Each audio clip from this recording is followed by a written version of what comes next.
Maverick News presents The Rick Walker Show. Defrag your mind.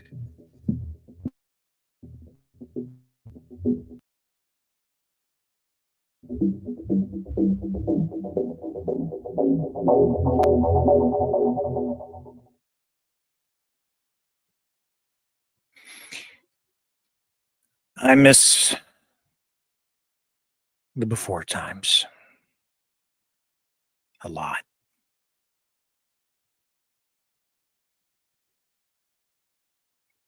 I really, really miss the way things used to be.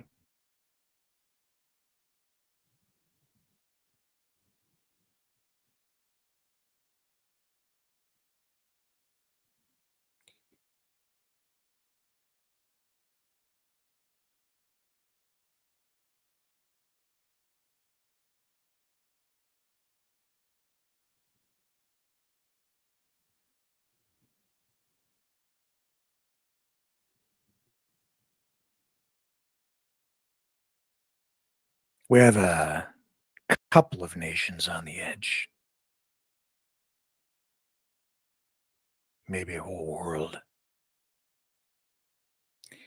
Donald Trump is on his plane flying to Georgia to be arrested.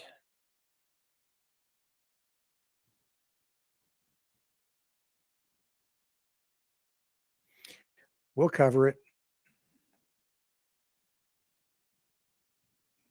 Is it real or is it theater? Feels kind of real. Feels like a powder keg. Every day, it just feels like a powder keg. Then sometimes it seems like the pressure is relieved, and then the pressure comes back, and it feels like it's ready to blow. Politics.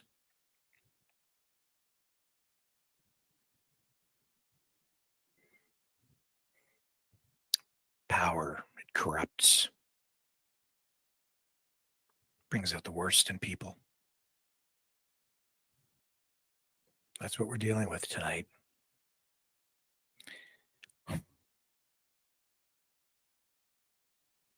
I never thought I'd see times like this.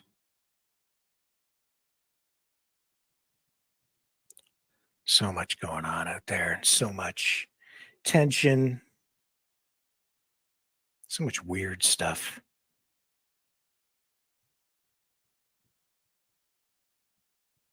People want to fight.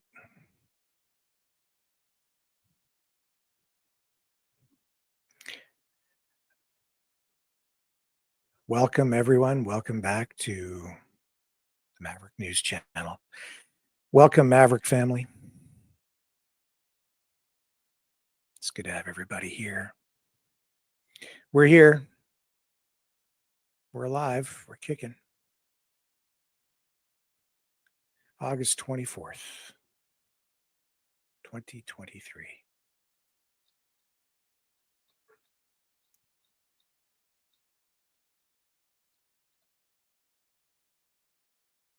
We'll dig into the day right after this.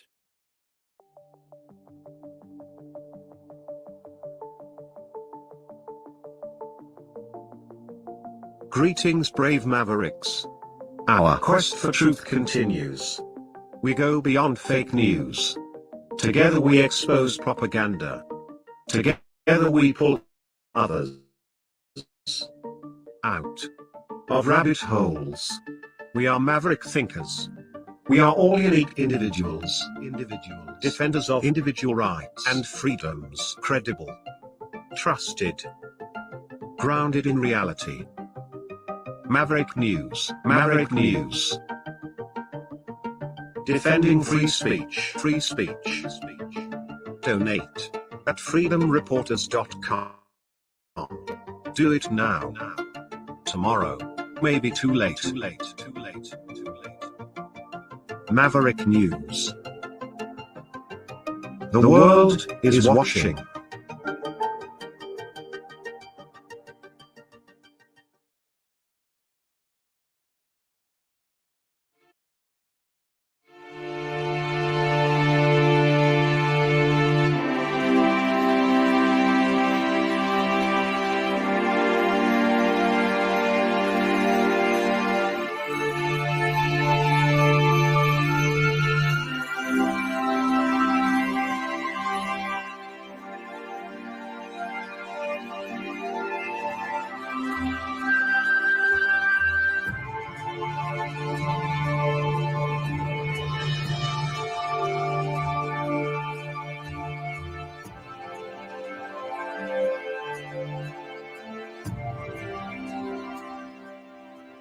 Maverick News.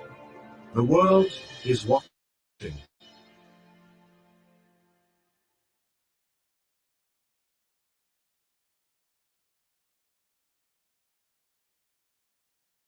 So Donald Trump is en route to Georgia.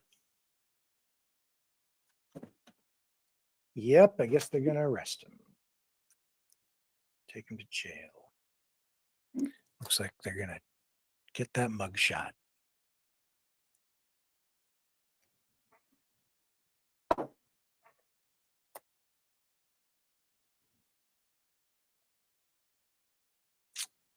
Before we get into that, though,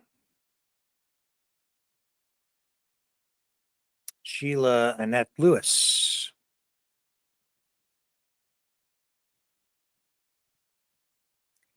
has passed away. Sheila, as many of you know, in our Maverick family, as many of you know, she was waiting for a transplant. She was not vaccinated. Because she was not vaccinated,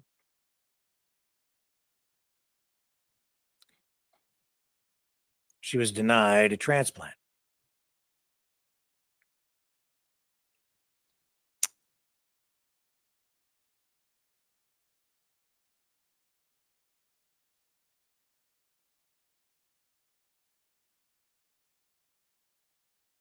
Organ transplant patients.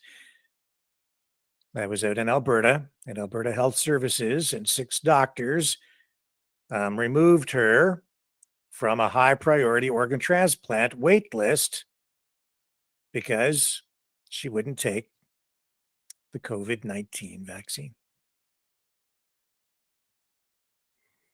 She was terminally ill and took a stand, not just for herself, for everyone, and would not comply. So she was told no transplant. She was never actually, because of her court case, she wasn't actually supposed to talk about exactly what kind of transplant she required in public. And in the end, the Supreme Court decided not to hear her case.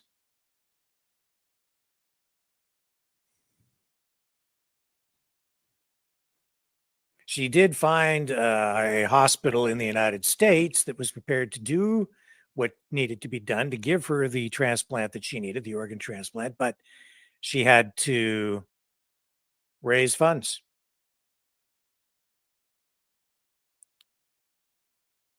She needed about 100 grand.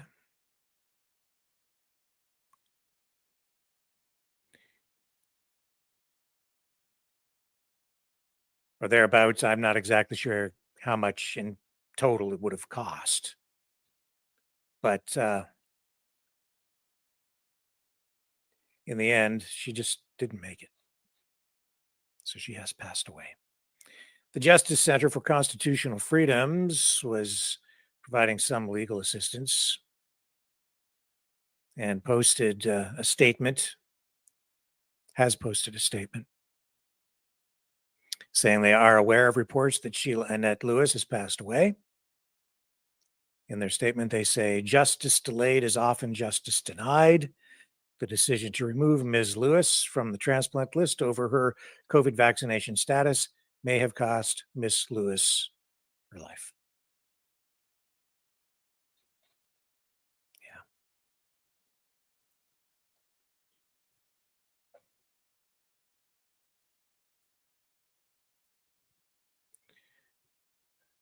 This is Sheila. I did speak to her on the phone once. She was supposed to appear on this program. We were going to do an interview with her to help raise awareness and even help her raise funds.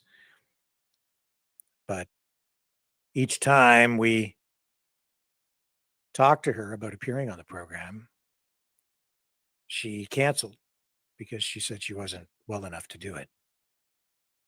So we did talk about her from time to time to make people aware of her case. Now she's gone.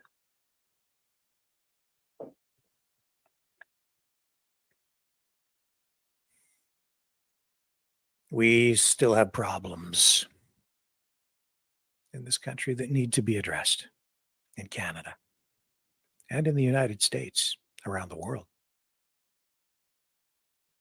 In many respects, it feels like things are returning to normal, and it feels kind of sometimes like they have, but not really. We're going to have to work at this. This is not right. It's not acceptable.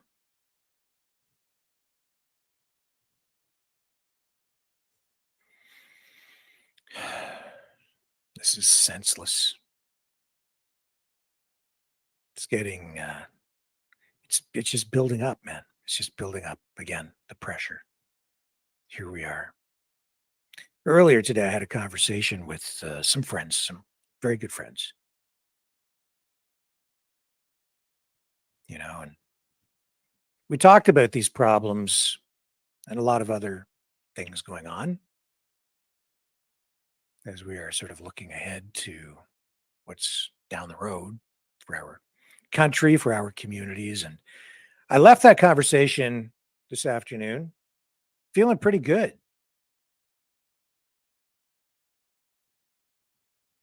And then this. And Trump being arrested. And the political theater and the reality of it. And I just think we're in a bad spot. Well, obviously. And what's going on with this is it's just, as I say, it's just unacceptable. And it's senseless. It makes no sense to me to put this lady through this, to deny her this life-saving operation. It's a violation of her rights, in my view. They literally will let people die. And they just did again. It's not right.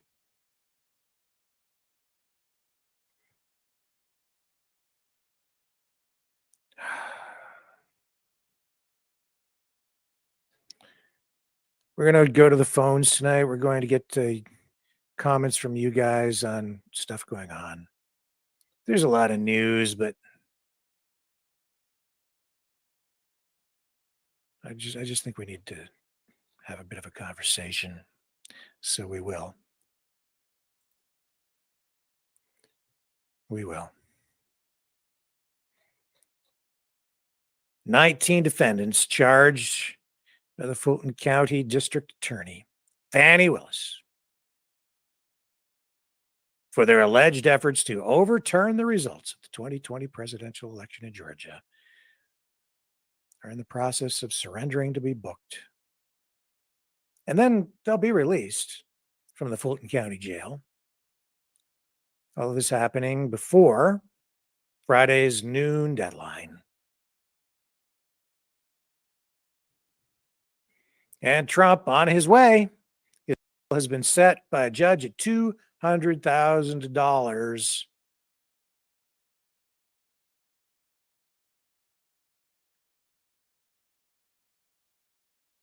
And here we go again.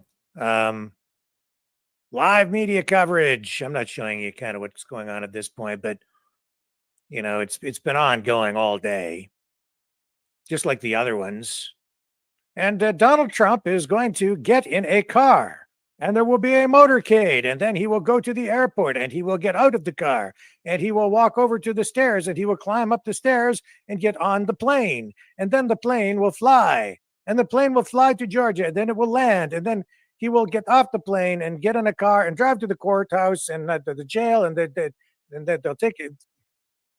And this is what is going to happen.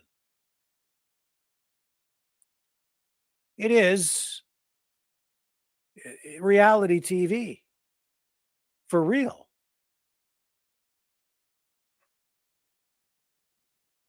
Reality TV come to life. Bizarre, kind of. The coverage is like, I don't know, man. Mainstream media too. I've been watching some of it, and the way they're covering it, it's like they sort of, well,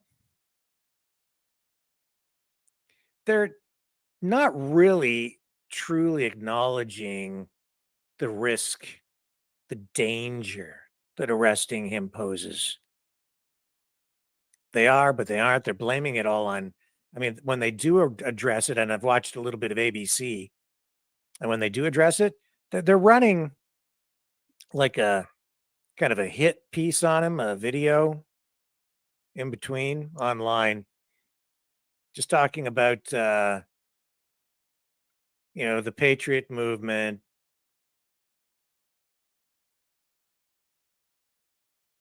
just painting him, just portraying him as the reason, the cause for, honestly, what the real risk is here is some sort of violence, maybe even like a civil war of some kind with them doing this.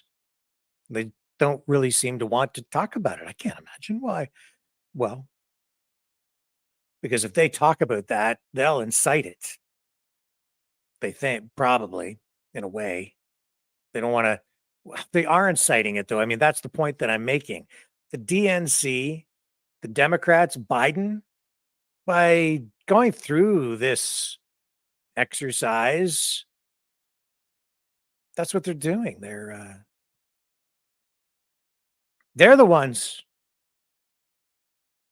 cranking things up. Trump had all those rallies the first time he went around, got elected, and it was like, lock her up, crooked Hillary, you know. And on the Democrat side, they didn't like it, obviously. But then he got elected, and they, nah, we're not going to arrest her. Because I think he just knew that if you arrest Hillary Clinton and throw her in the slammer, then the people on the other side will freak out. And they'll cause problems. I mean, if you think that the mostly peaceful protests were a sight to behold, imagine what things would have been like if they'd thrown Hillary in the Crowbar Hilton. Wouldn't have been good for the country. Just like it wouldn't have been good for the country if Nixon had gone to the slammer. So he got a pardon.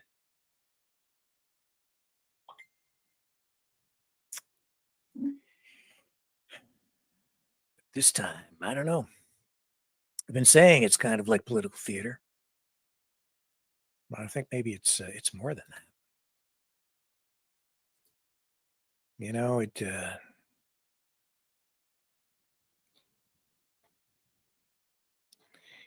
it feels like there's some reality to this.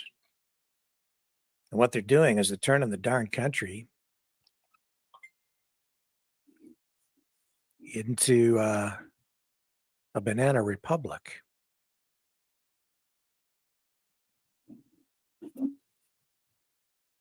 also been a mass shooting tonight in California. Motive still under investigation. Details just coming in.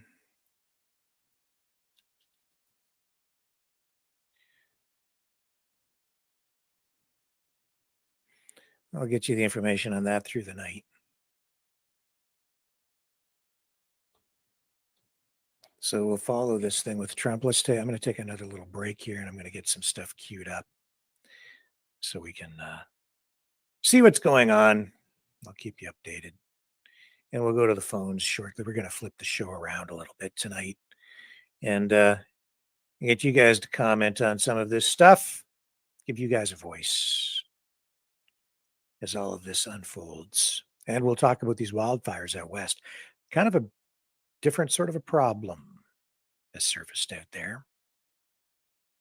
So just give me a little bit of time here and I'll get things cranked up. I'll be right back. The New World Order.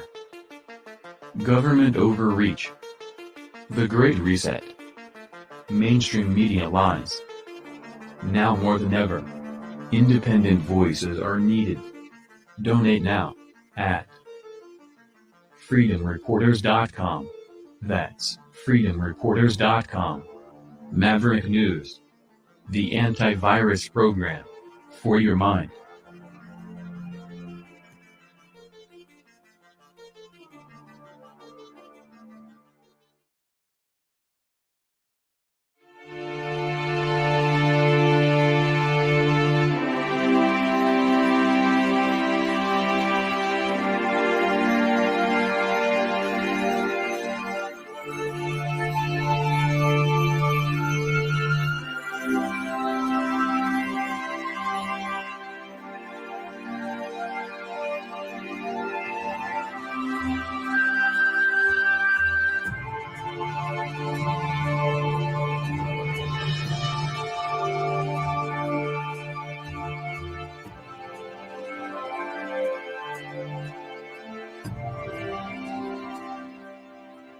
Maverick News. The world is watching.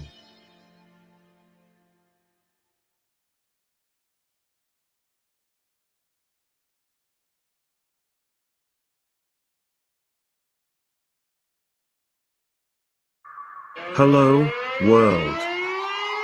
Are you awake?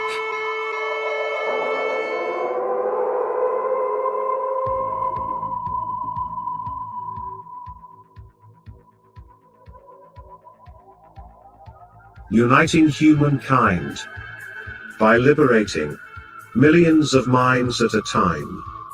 Maverick News. The world is watching.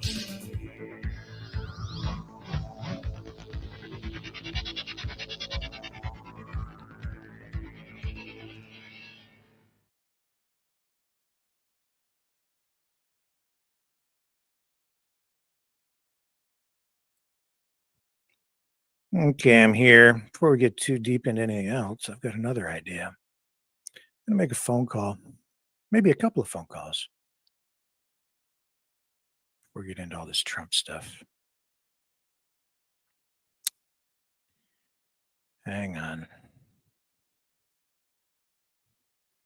Okay. Folks, I don't think that. No, I don't need to do that. I need to talk to somebody. This is going to be a different kind of a phone call. Hang on a second here. Let's call my daughter. Dun, dun, dun, dun, dun, dun, dun, dun, dun, dun, dun, dun, dun, dun, dun, dun. Uh-huh. I wonder if she's home. I don't know. Hang on.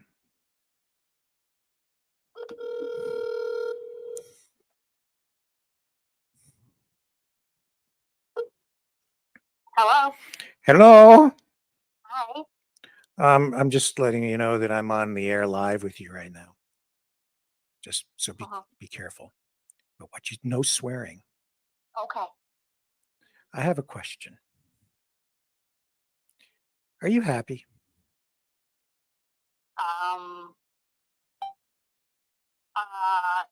That depends on the day. Why? I don't know. I'm just sitting here and It's been kind of not a great day for the world. And I'm kind of missing the before times, you know? Uh-huh. And then I'm thinking about you getting married and stuff. Uh-huh.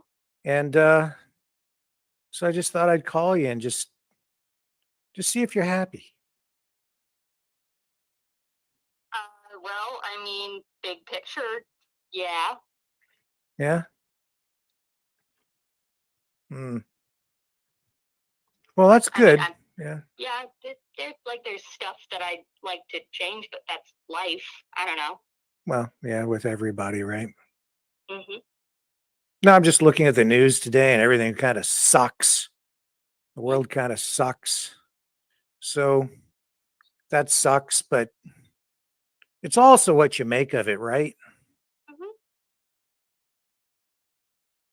Do you miss the before times? I can't say that I do. No, No. no. Oh, I miss the before times so much. Uh, you know what I mean by the before times, right? Oh, I know what you mean. Yeah. You don't miss the before times? Well, I mean, I was a child. Well, no, it wasn't even that really that long ago, the before times. You only have to go back about like 4 years, and then anything before Oh, that sort of qualifies as the before times. To me, I guess. I you're guess. talking about the olden days, Mm, before I got real old. I was just a little bit old before, mm. except when you were a youngling, a real youngling, and then I was more like I was in my prime Uh-huh. back then. Oh, those were the days. Things are weird now, though. Like today, Donald Trump they're going to arrest the guy. A fourth Yeah. indictment thing. They're going to throw the guy in the slammer, maybe. Mhm. How do you feel about that? You know how I feel about that. Well, you could tell me. You probably think it's a good idea. You think it's a good I idea. don't know what to tell you. You should go to jail. I'm sorry. Keep going. Well, he's on his way. No wonder you're happy. Yeah, I mean, if he's guilty of crimes, you should probably go. That's all I'm saying. If you can't do the time, don't do the crime. Don't do it. What show is that from? You're not old But enough. I'm really old. That's from Beretta mm, with Robert Blake. yeah, the only thing I know about him is his wife got murdered. Oh, that's right. He did Yeah. a bad thing. They don't know if he did it. He maybe hired someone to do it. That's like I said, the only thing I know about him. Oh, is sorry to this jump to podcast about it. conclusions and convict the guy on the air. I'm sorry, Robert Blake. Don't sue me.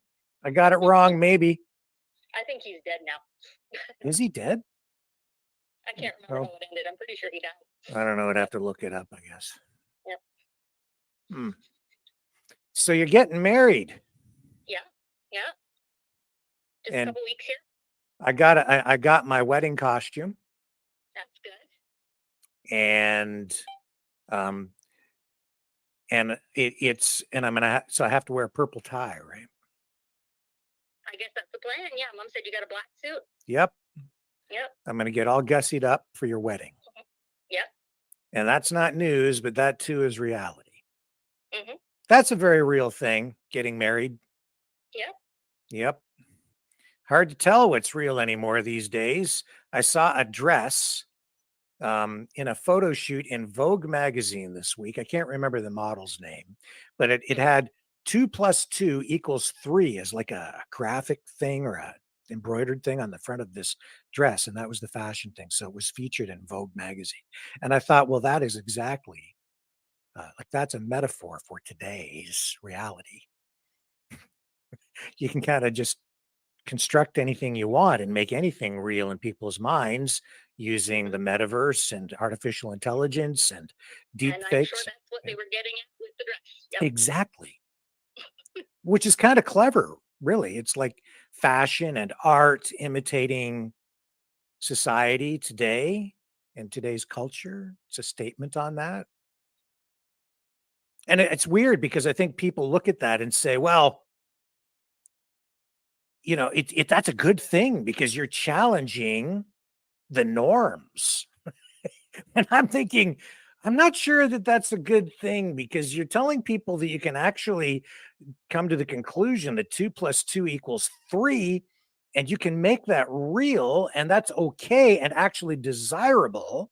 And to me, that's very Orwellian. Do you know what I'm saying? Where they're not just Yeah. rewriting history, now they're rewriting reality in real time in the present. Huh? So how do you feel Yeah, about that? Yeah. How do you feel about I mean, that? yeah, no, I mean, I think that's it really depends on who you think they are, Dad. Yeah, that's the thing. It's like you don't know who they are. Because It's I mean, like a secret let's cabal be of, you brought up Donald Trump before. He's been doing that for years. well, I suppose you could argue that. Yeah, I mean, he was in charge for 4 years. You know, so and after now that he's out, we've got 2 plus 2 equals 3. But Biden's in there. They're both guilty, as far as I'm concerned, of this assault on mathematics. I don't know. Well, I'm not the person to ask about. No, well, yeah, but what about reality, though? Mhm, That's really what's at stake here. mhm. This is a challenge to everything we hold dear in terms of what's real and what isn't.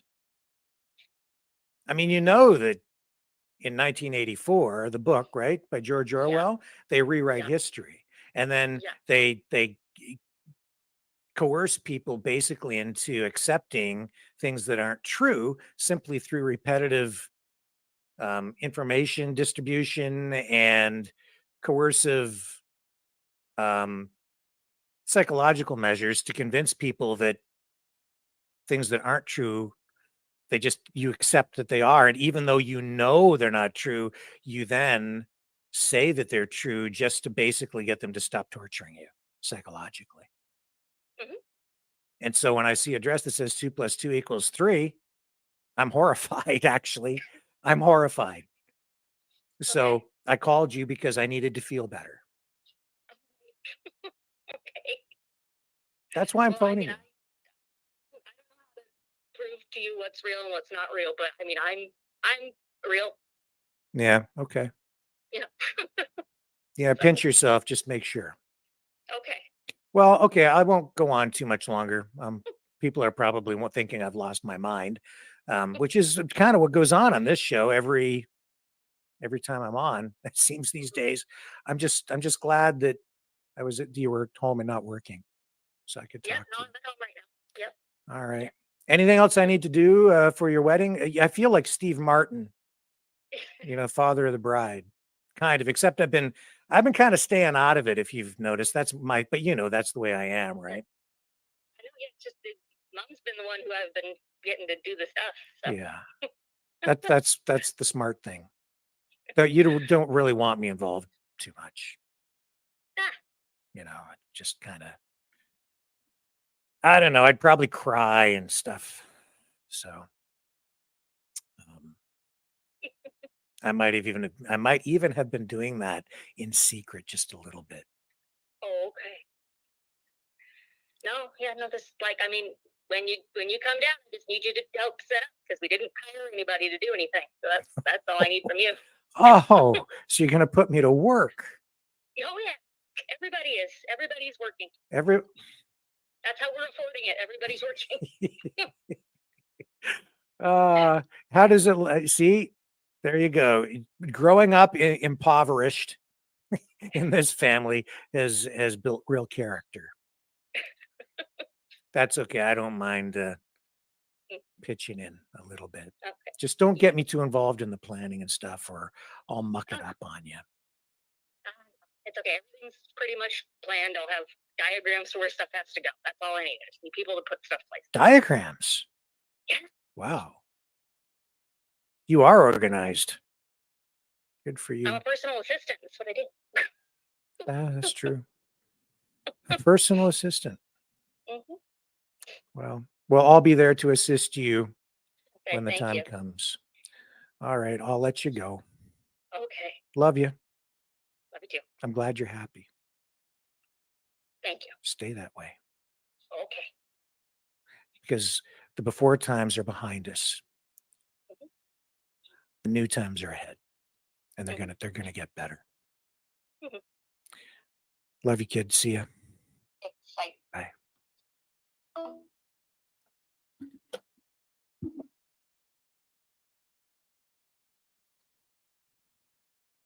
That's more important.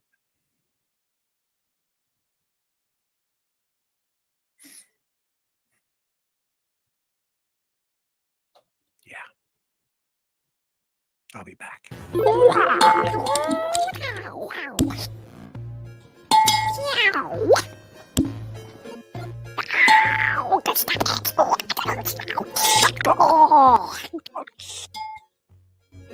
Exile.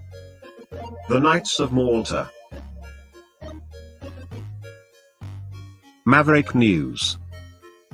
Join us. The world is watching.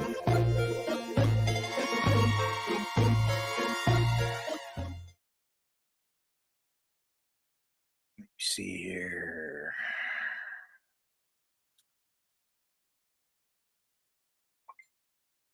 Make another phone call. It's phone call night here on the Maverick News Channel as we await Donald Trump's thing. Let's see. We're going to call somebody else here now. Yeah, make another phone call. And okay. Leave a message. I'll get back to you. After leaving a message, you can hang Well, up or press pound for more options. Okay, I called you and yeah, I dialed the right number. And he's saying I was supposed to call that. I'm going to call it back again. Leave a message. You're not supposed to leave a message. You're supposed to pick up the phone.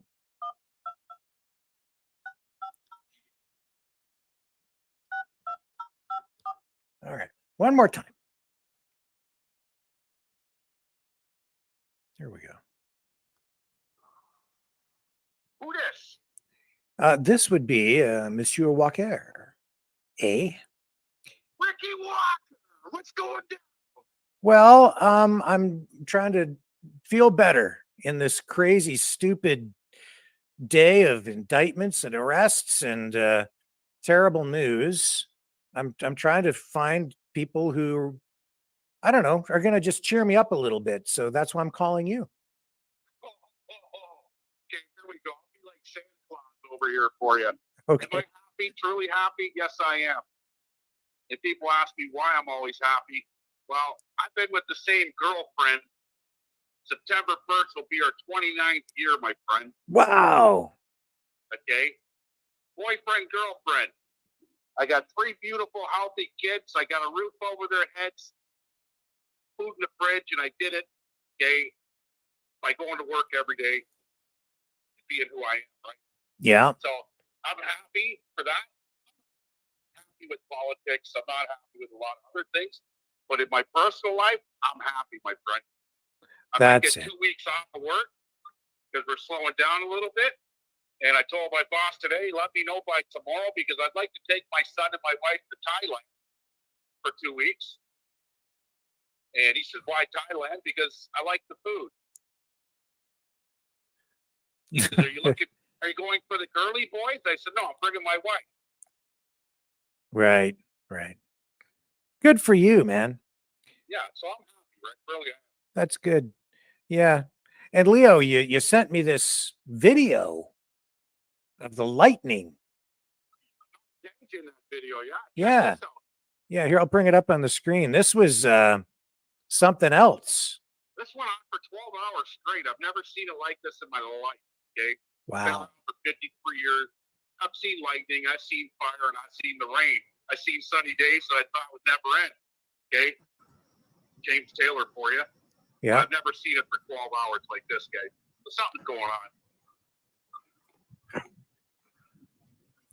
For 12, And the saga continues. 12 hours of This this? has been going on for almost 7 hours, folks. Last night till Non-stop. 5 in the morning, so and it was going on even after that. So That's something. Yeah, I didn't see that here. We were an hour away from you, and certainly did not see a light show like that here. Like, not that I was aware of anyway. I was inside, but it's pretty spectacular. 7 hours of this lightning. the first video I tagged Non-stop. you in, okay, This is was not at normal. work. Actually, you're running the show. Not for these Okay, till parts. about 12:30 last night, Yeah. and I was outside at about 11 p.m. I've only been around for I couldn't believe 53 what I was years, and I've watching. never seen it go this long. What a light show! Yeah. So this was, I mean, you're down there in Windsor, Ontario, for our viewers who don't maybe know what we're talking about here, right on the Windsor-Detroit border. Wow, look at those flashes. And yeah, I mean, when you look at these flashes of lightning reflecting then off the clouds and stuff, it does show you the power of Mother Nature. And, you know, it gods also are shows angry. you how lightning can ignite fires too, right? The Viking Valhalla. The gods are When you angry. got lightning like this, now, if you were saying it's sea lightning, I get it. I've seen heat lightning. I live in one of the most humidest parts of North America. Okay, we're probably second to Florida for humidity. Yeah. Okay, and we get the heat lightning, but not for 12 hours straight like this. Yeah, that is pretty weird. Yeah. Now, it could be a couple of things. It could be the Greek gods, okay, angry. It could be something to do with Prigozhin, Yeah. the warlord Prigozhin. It could be that Apollo guy who wants everybody to send him their money in the mail. The Klingons. Yeah, or I think my guess is Romulans. The Romulans. Yeah. Yeah. Definitely. The aftermath of this is pretty weird. As I was talking to friends all over Essex County today, there's mass flooding in the town of Essex, Harrow. There's a boil water advisory in Colchester and Harrow. Downriver, what we say, has risen, okay, to crazy levels, right? So there's a lot of rain that came down in pockets in certain areas. Fortunately, me, I was the only guy on my block that never got flooded, so the power didn't go out, but my sub pump's better than everybody else, I guess. Interesting. Yeah, so pretty weird stuff, man, that's going on. Yeah. Well, I'm glad that I phoned you. I'm glad you said, phone me. Phone me. Yeah, I always got something to say to you, mister. Yeah, well, yeah, As for Trump, okay, his ratings went up 300%. Yeah. Okay, so they're building him up even bigger. And his interview, I thought last night with Tucker was spot on. He didn't make fun of people. Okay, it was pretty professional of him. Yeah. And that was the first interview I ever seen him that professional. So maybe you can't teach old dogs new tricks.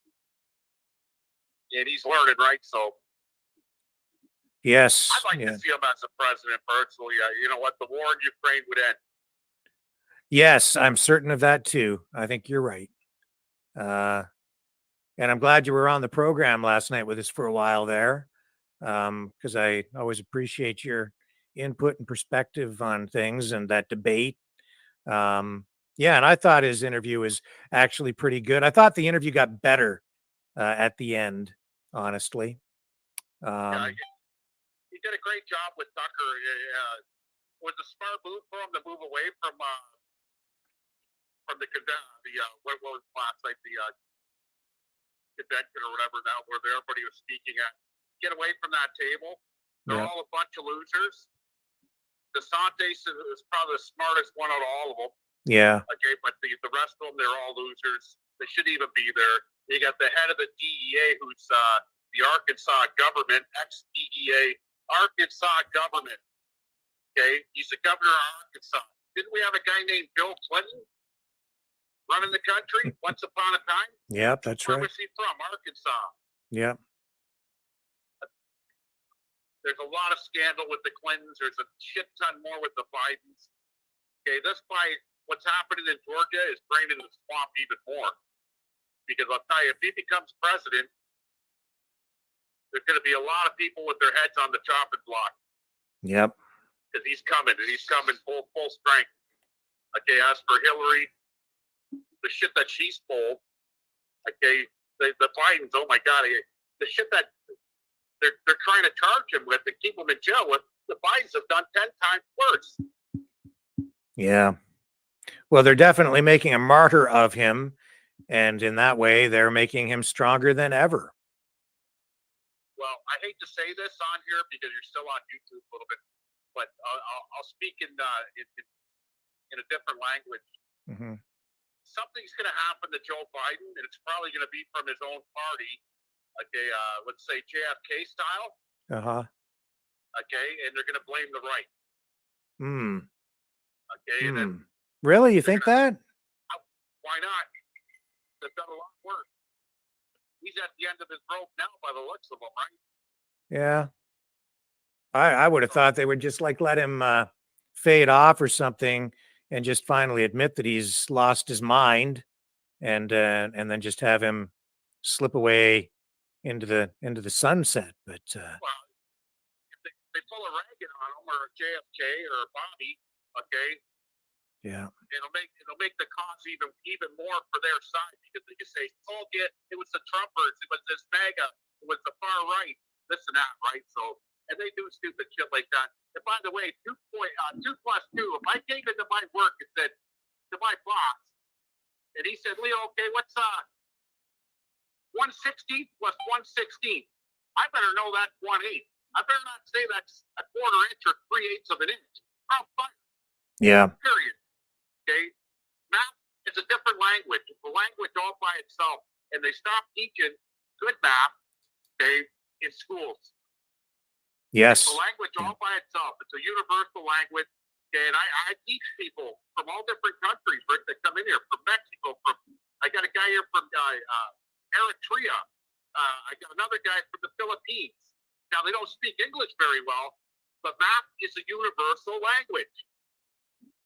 And as a machinist, we don't care about your language. We care about your math. Okay, somebody says to me, "Leo, what's 7/8 of $1 million?" I know that's 875,000.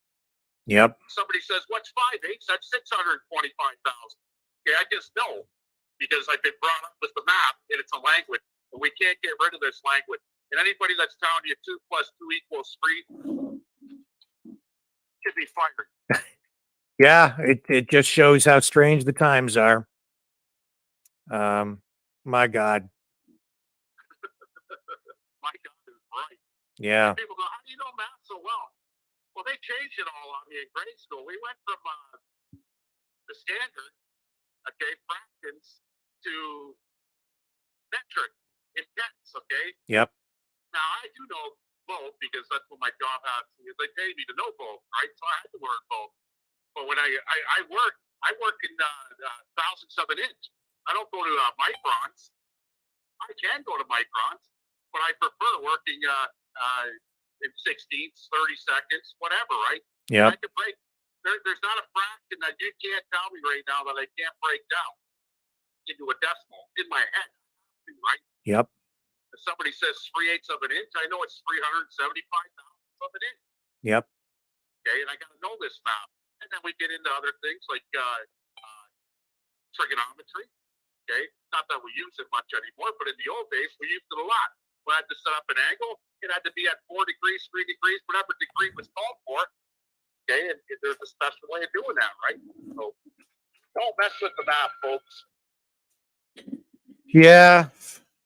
That's the problem with the artsy fartsy people. They just make crap up. The way people are buying it. Yeah. And one thing is, I will reply, but I won't comply with what's coming down the road next for a lot of people because I can smell it already. Yeah. It's like bacon being cooked in the morning with some maple syrup.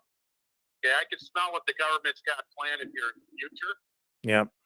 And I think everybody on here, we can't talk about it on here because we're on YouTube. Yeah. Okay, so you guys know where I'm going. I'm not complying. I'll take my chances on dying before I comply. I hear you. I hear You you. got me the first time, suckers. You got me the first time. You're not getting me this time. Yeah, I think that a lot more people will take that position this time around if they do that. And it sure feels like that's where we're going, maybe even as early as next month. But only Alex Jones knows for sure. Yeah, well, I smell it when I look at the ICU and everything else that went through regional, and I'm talking to people that are claiming that they've had this bug or whatever you want to call it, whatever they want to call it, in recent weeks, right? Oh, I've had it. It's not okay. Whatever. I've had diarrhea too, by the way. That's probably from the fresh peaches I'm eating. Yeah. I pick them off the tree and I eat them. And then I got to take a dump 10 minutes later.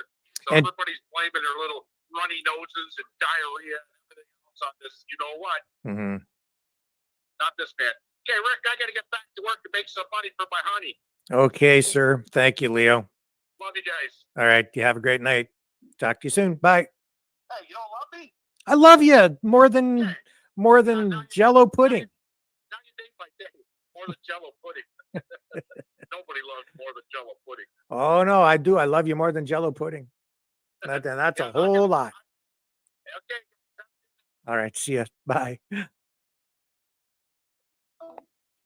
That's a pretty good call. So we're waiting for Donald Trump to arrive outside the Fulton County Jail. And word is they got some mean mothers in there. It's a pretty nasty place. But they're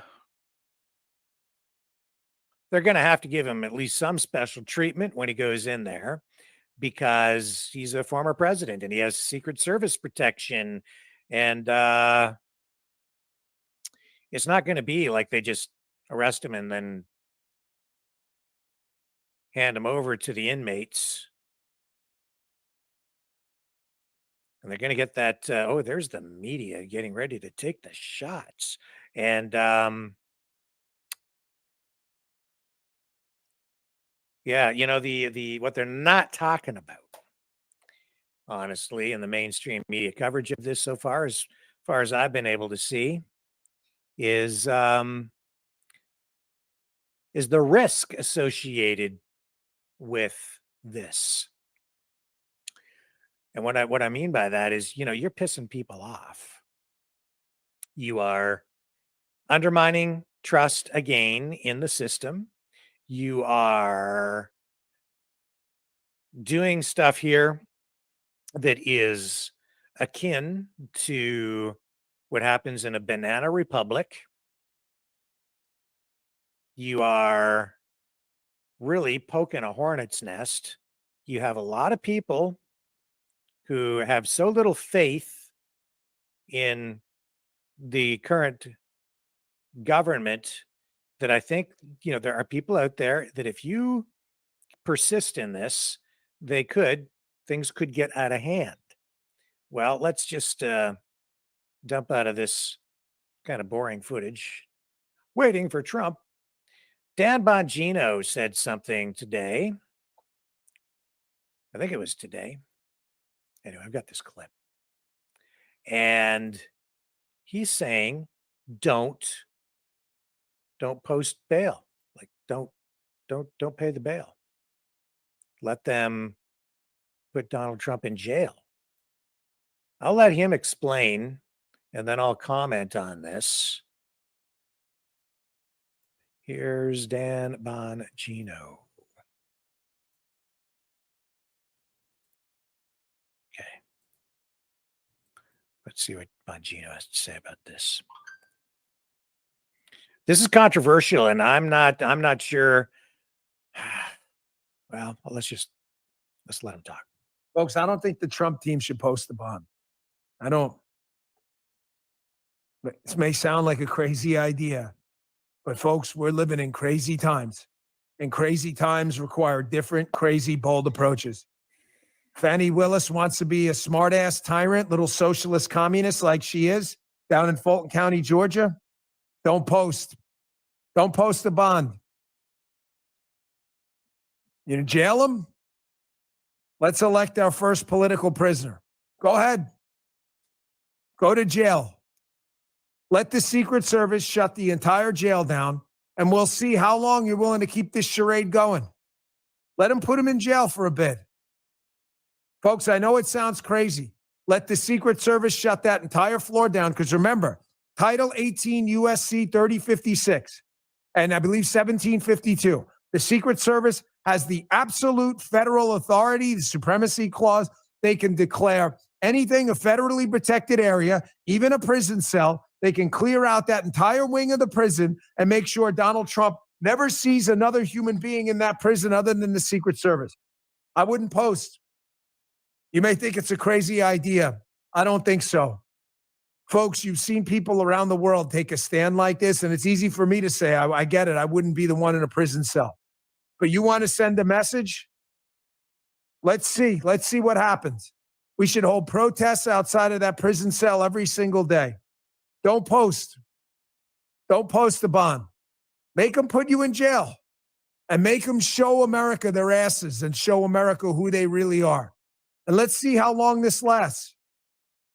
Folks, I think the F around and find out. The time is long since passed.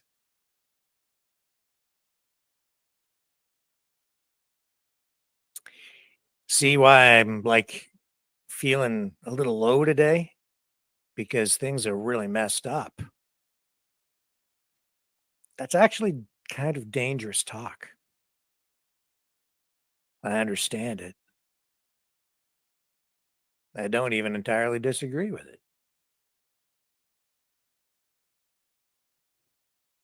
A lot of the way this will be litigated is through the court of public opinion.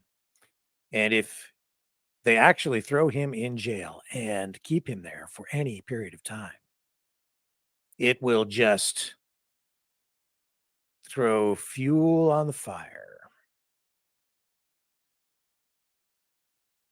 Now, you could say that Dan Bongino, with rhetoric like that, is being reckless and maybe even inciting. I wouldn't go that far, but it seems, you could also say that it's Bongino who might be responsible for something even as serious as the beginning of a civil war. Blah, blah, blah, blah, blah. Not saying he's saying that. I'm saying you could argue that.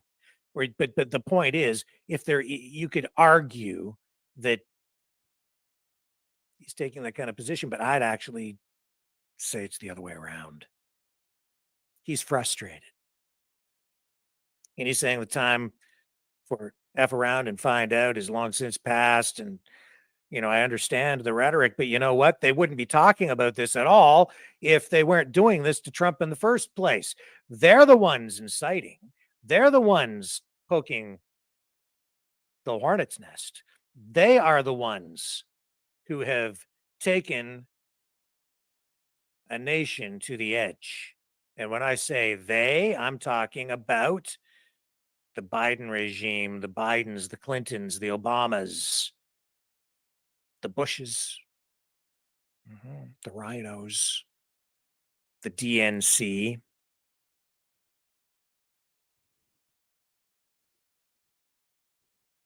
They don't care. They'll let the country burn in order to hold on to power. They don't care. So Trump, on his way to get arrested. I don't know, man. It's dangerous. It's very, very, very, very, very dangerous what's going on. You have a country on the edge and you're poking and poking and poking and poking. Now, it is like reality TV. No question about that. It's very dramatic, isn't it? some people pretty upset. You keep on doing this. How far will this go? They shouldn't be doing this. This is not good for the country. If the administration, the regime, the Biden regime, really cared about the country, they'd let this slide. And they'd just take him on in the next election and let the people decide. Let this case be tried in the court of public opinion through an election. Because that's really what the whole thing is about in the end. It's all about politics.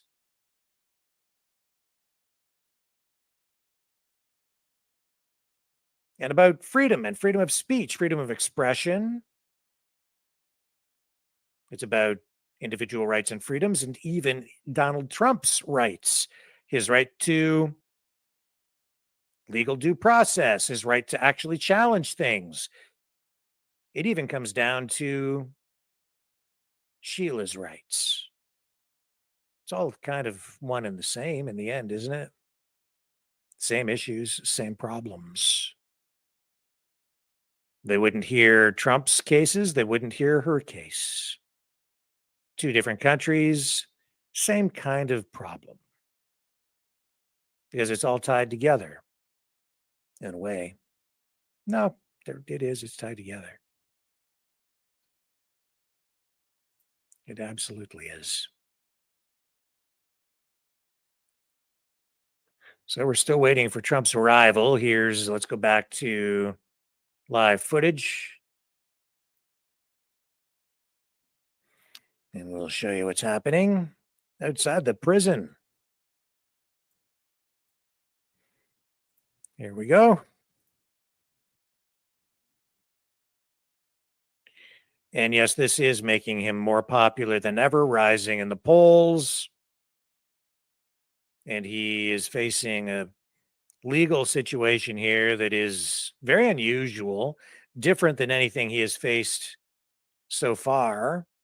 This is his fourth go-around with this kind of treatment, but with 19 other people being charged at the same time. And we're talking about RICO, we're talking about racketeering.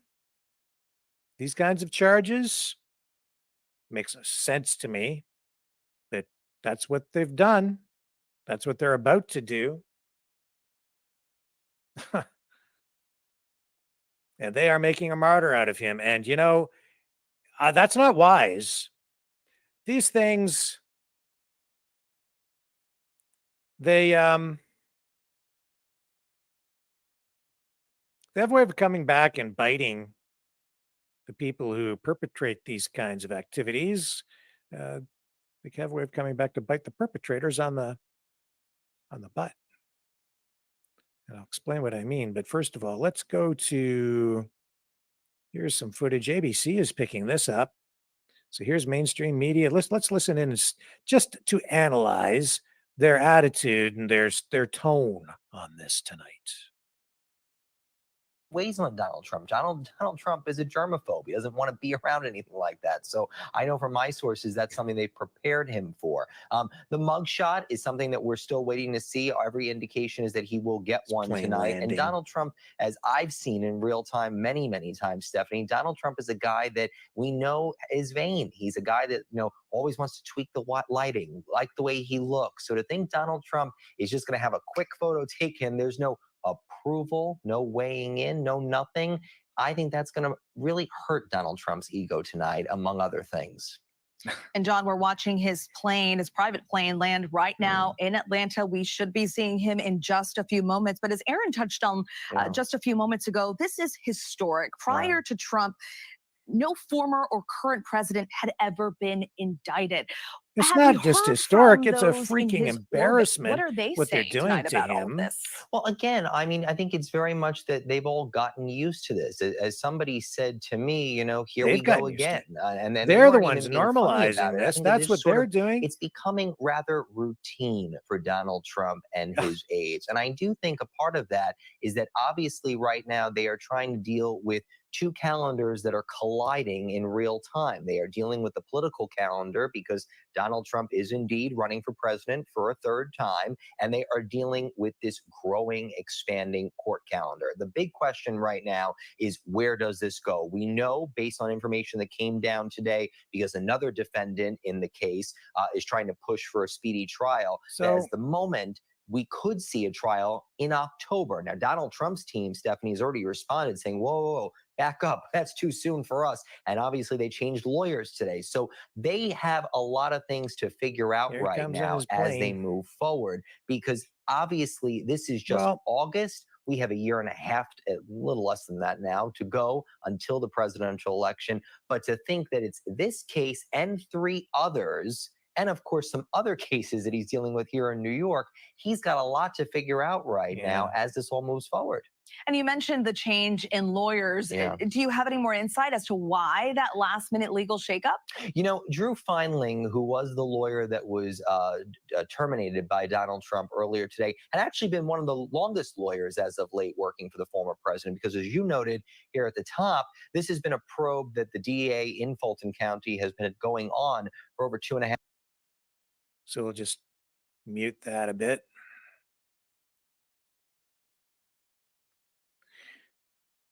They don't like him. At least they don't seem to. But you know what? I think it's a love-hate relationship. This is what they're doing here is so good for the mainstream media. They are profiting from this. He's building their ratings again. Trump is back. Oh, it's so good for the MSM. They've been talking about this all day long. And really, at this point, it's kind of boring. I mean, the commentary might have some entertaining or informative aspects to it, but overall, it's like Trump's getting in a car. Now he's driving to the airport. Now he's getting on a plane. Now he's flying. Now he's landing. Now he's going to get out of the airplane. Now he's going to get in a car. Now he's driving over to the jail. Now he's getting out of the car. Now he's going into the jail. And then there's all this talk about blah, blah, blah, and blah, blah, blah, but they're not really talking about the real danger, which is that you're going to piss some people off so much that they might do some stupid things. And then they'll blame it on Trump and us and you and my dog. But they won't blame themselves. They won't take any responsibility for their actions, actually. There's the mainstream media coverage of Donald Trump tonight. That's the way they're doing it. So he'll be on his way to jail very, very shortly. We're waiting for Trump here on the Maverick News Channel. Stick with me. More to come right after this. The New World Order. Government overreach. The Great Reset. Mainstream media lies. Now more than ever, independent voices are needed. Donate now at freedomreporters.com. That's freedomreporters.com. Maverick News. The antivirus program for your mind.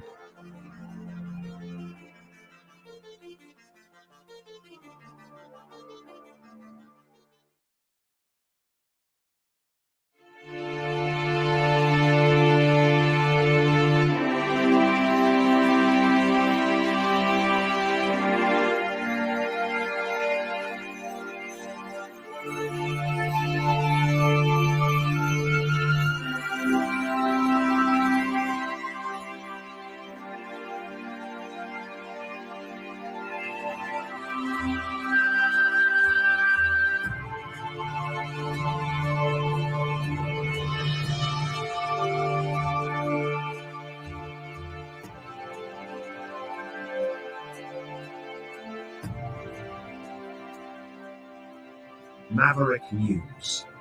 The world is watching.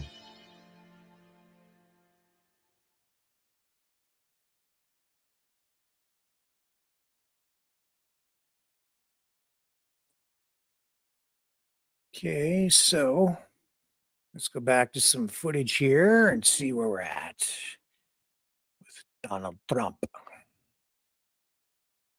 They're getting him ready to come out of the plane.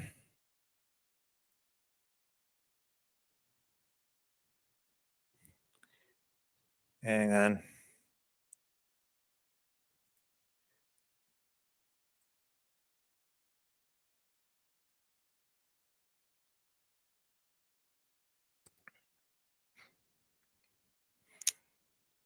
So his plane has landed. The stairs are there. We're waiting for Trump to get out of the plane.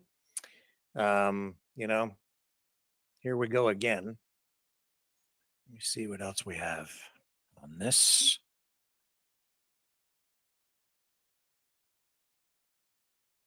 I don't know if you guys watched the coverage last night of the debate that we had. But there was something that was said by I think it was Tim Scott. I'm pretty sure it was him. And what he said was that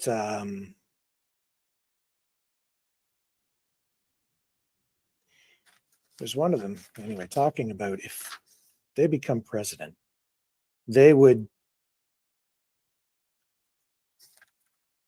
basically,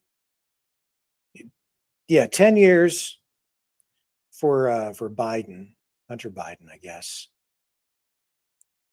He would go to jail for 10 years. And then I thought, and the people cheered, the crowd cheered. And I thought, that's exactly what the problem is. That's just making things worse because politicians should not really be involved in prosecuting crimes. Now, we've seen that here in Canada too, where certain politicians, premiers, even the prime minister himself, when they get involved in a legal process, it gets them into trouble because they're not really supposed to do that. They're supposed to be hands off because justice is supposed to be blind, not politicized. So when you have a presidential contender saying that if he's elected, he's going to get somebody thrown in the slammer, I don't think it's appropriate. And nobody called him out on it. That's exactly the problem. These people who run for office shouldn't be promising to lock anybody up or get involved in the prosecution of anyone for really anything. Now, I mean, you could say, I will call for an investigation and we'll make sure that, or you could say, I'm going to change a law. But to say that if you get elected, you're going to make sure somebody's going to go to jail, that's a different deal, man. That's actually truly, if that were to happen, if a president were to just phone up the cops and say, yeah, I want so-and-so arrested, throw him in jail. I want Hunter Biden to throw in it. That's not appropriate. Just like it isn't appropriate right now for the Biden regime to be directing anything to do with throwing Donald Trump in jail tonight. It is wrong. You should not be doing that. And if they are, then that would be a real big problem. And it might even cost someone their job as, a world leader. It's not what you should be doing. That is banana republic behavior. And then you're looking at what happened with that plane crash and the apparent death of Yevgeny Prigozhin, the head of Wagner. People speculating that Putin assassinated the guy, the head of the Wagner military group,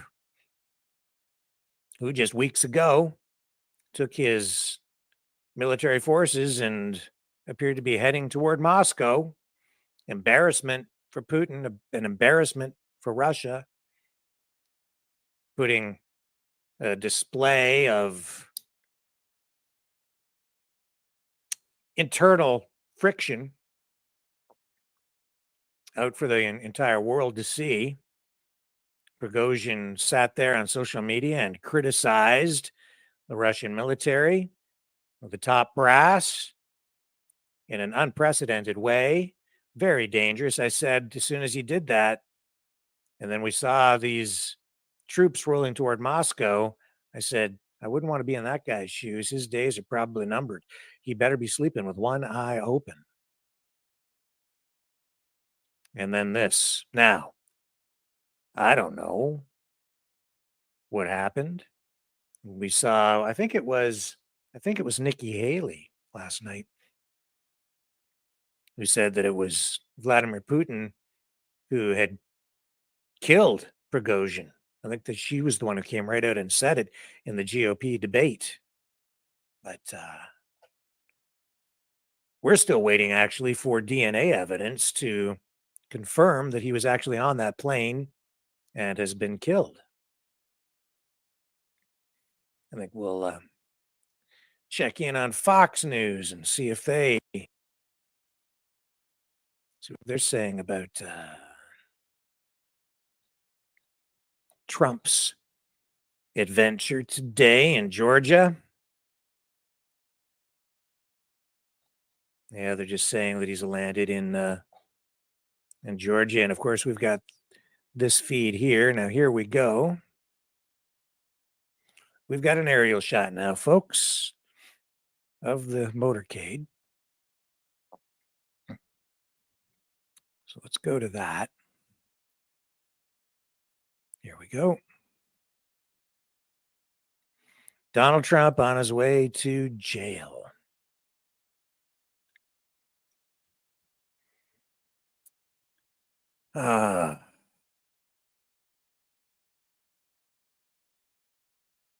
Bad idea. Because as I said, sometimes these things, people who jail their political opponents, sometimes it comes back to bite them on the butt. If you go back and look through history, you'll find a long list of world leaders who have been jailed and only to come back stronger than ever, like extremely strong. Napoleon, he was imprisoned briefly during the French Revolution. He later escaped and then became the Emperor of France. Joseph Stalin, he was exiled to Siberia several times by Russian authorities before eventually rising to become the leader of the Soviet Union, one of the most powerful political figures in history. Nelson Mandela, he was imprisoned for 27 years by the South African apartheid government before being released and becoming the president of South Africa, symbolizing the end of apartheid. There are many others, even Vladimir Putin, president of Russia, worked for the KGB, later held various political positions. Before becoming the president, his specific imprisonment history is disputed and controversial, but he makes the list. Perhaps the most famous in history, the most famous political figure in history to have been imprisoned, only to be released and then to rise to power, would be Adolf Hitler. And this shows also why it's dangerous to imprison your political opponents. Hitler was arrested and jailed for his involvement in the failed Beer Hall Putsch, also known as the Munich Putsch. The Beer Hall Putsch was a coup attempt that occurred in 1923 in Munich. His National Socialist German Workers' Party, the Nazi Party, planned to overthrow the Weimar Republic's government in Bavaria and establish a nationalist government in its place.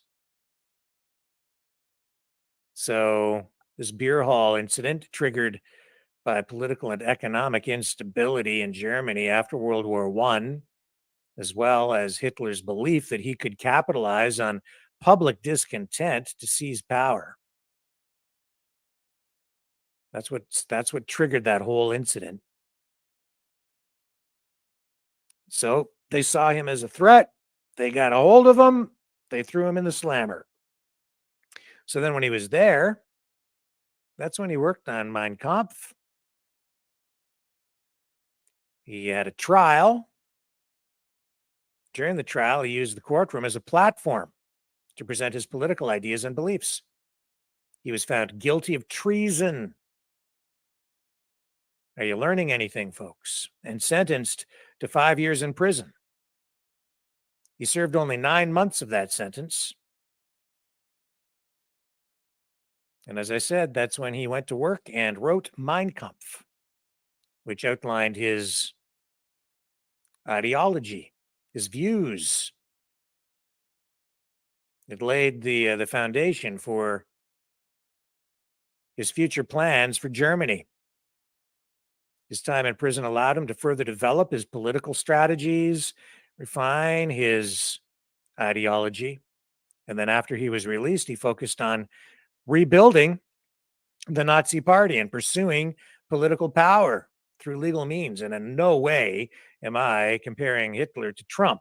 I am just pointing out that a lot of different political figures through history have been jailed only to emerge stronger than ever. In the case of Adolf Hitler, his rise to power continued in the following years, culminating in his appointment as Chancellor of Germany in 1933. And once in power, he dismantled the democratic institutions of the Weimar Republic and established a totalitarian regime that eventually led to World War II and the Holocaust. You see, for every action, there's an equal and opposite reaction. And that's the law of nature. But I would say when it comes to politics, sometimes for every action, you get a reaction that is not equal and opposite. It's just opposite and sometimes amplified. Sometimes it makes things worse instead of better. And in this case, I think they're making things worse for the country.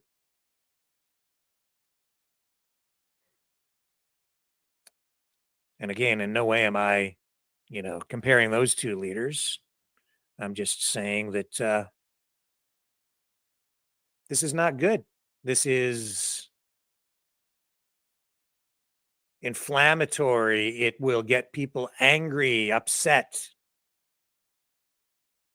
And some people willing to do crazy things, pretty insane things. So here's the motorcade. And as I say, this is just like reality television. I mean, here's your dash cam from inside one of the Secret Service vehicles en route. Yeah, sure, we'll provide a live feed. That alone tells me that in many respects, this is political theater.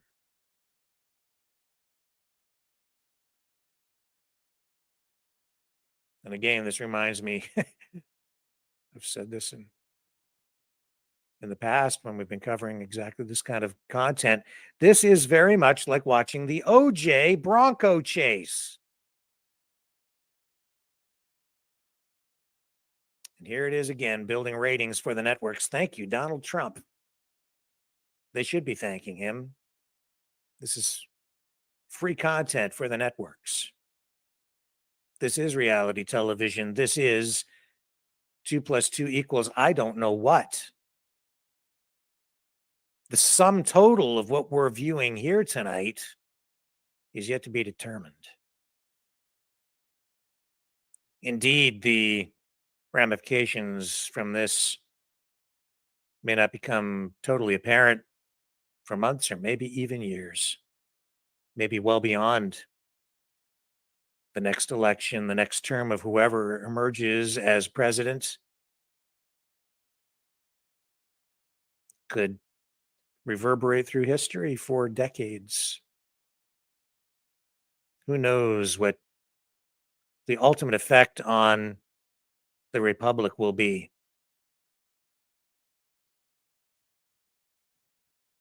Two schools of thought, very, very polarized.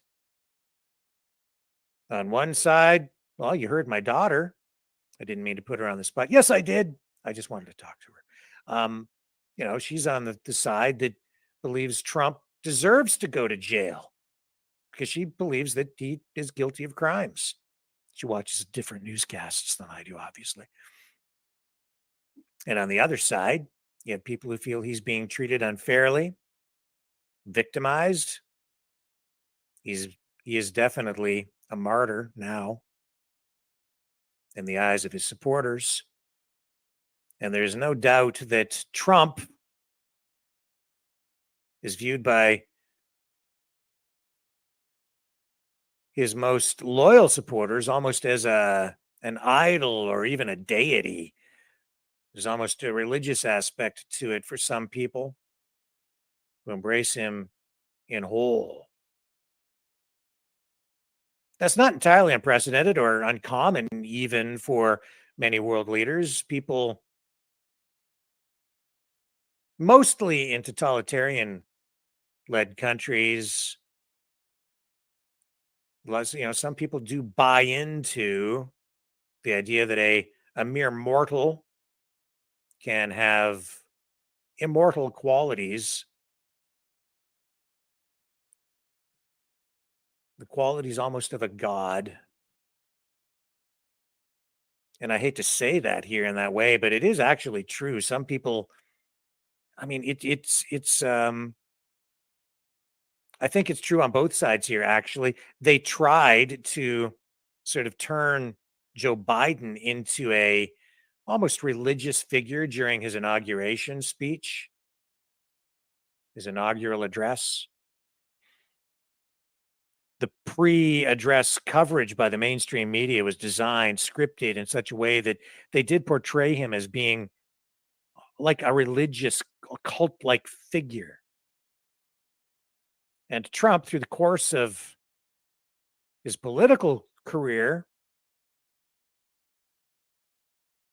without the help of mainstream media, actually has achieved that in the eyes of some people. And that's why his base is so passionate, so unwavering.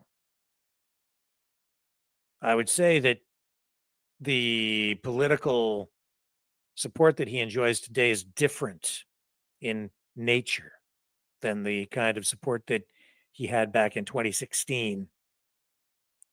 The emergence of the Q movement in 2017 has been a factor throughout was a factor throughout his presidency and continues to be a factor today, a major factor, because that movement has really grown. It's exploded, really. Regardless of what you think about the Q movement, it has grown. That's something else the mainstream media largely ignoring tonight in their coverage of this as they talk about the mechanics of the legal challenges that Donald Trump faces and the others who are involved in this case.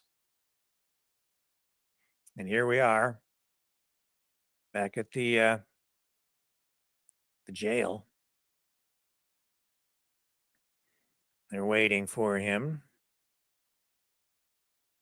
I remember the first go round with Trump a long time ago, it seems now,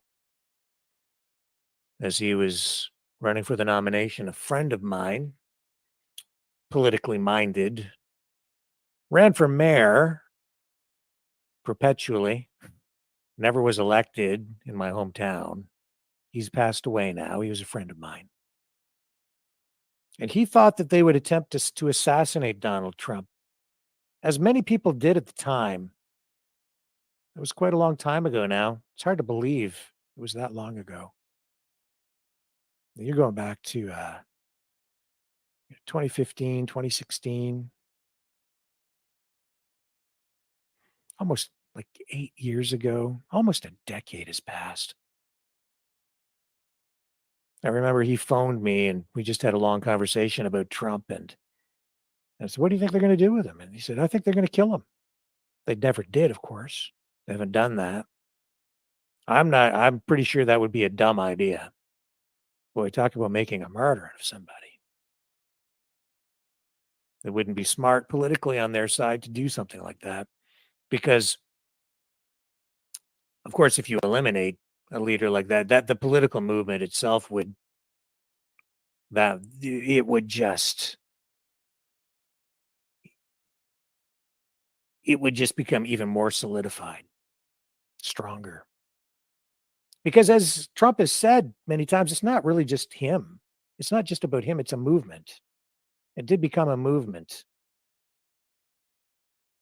And I'm seeing that more and more. I'm understanding that with more and more clarity. That's a word I've used a few times today, for various reasons. Just seems to be popping up. But I'm getting a clearer and clearer picture of what this really is all about. Why people behave the way they do, why they support him or don't support him. I'm always gaining more clarity on why or how these polarized political movements operate and what the beliefs are surrounding all of that. So here's the aerial shot. They're not too far away from the jail now. And yeah, this is not the kind of thing that I ever thought would be going on in the United States, but maybe I just was too naive. Even after Watergate, I was just a kid. I guess maybe it's not that unusual for the United States. I just always viewed the US as being a beacon of freedom for the entire world, where things like this are not supposed to happen. But when you look back through history, all through the history of the United States, and there they go, they're in, going in.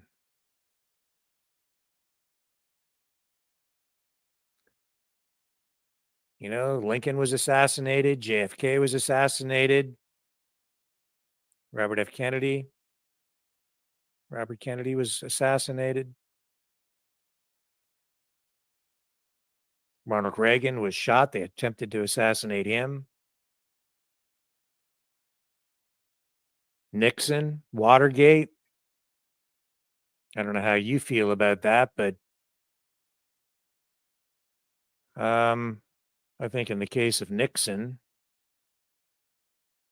I'm not so sure I'm not so sure justice was served or the country was properly served there, but he resigned because I think he knew, well, he did, and there are recordings about this in the Nixon tapes that show, I think he really did have the best interests of the country in mind, which is why he resigned ultimately, so that they wouldn't have to go through too much of this kind of stuff. But even though he resigned, they didn't back off even after he was gone. They always raked him over the coals. He got the pardon, but lost in the court of public opinion. Watergate. And yet what they've done to Trump in many respects, all through this, makes Watergate look like nothing. The spying, the Russia stuff, all that, in my opinion.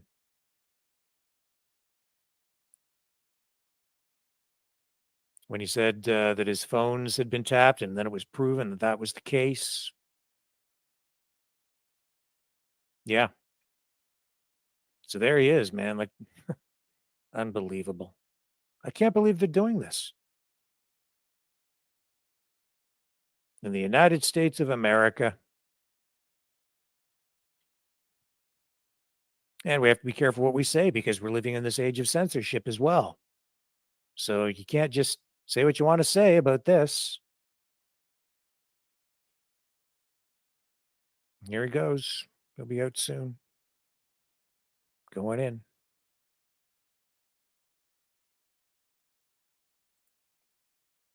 Aerial shot.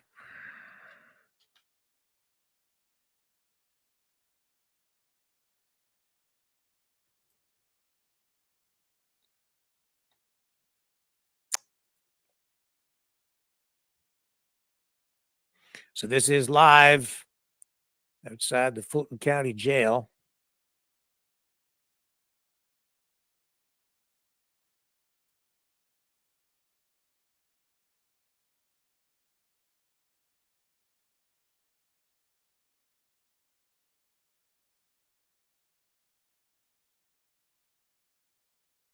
You know, some people were talking on mainstream media too about how Trump was free, and when this is going on, that he won't be a free man. Like, you think about it, there is some to some degree here,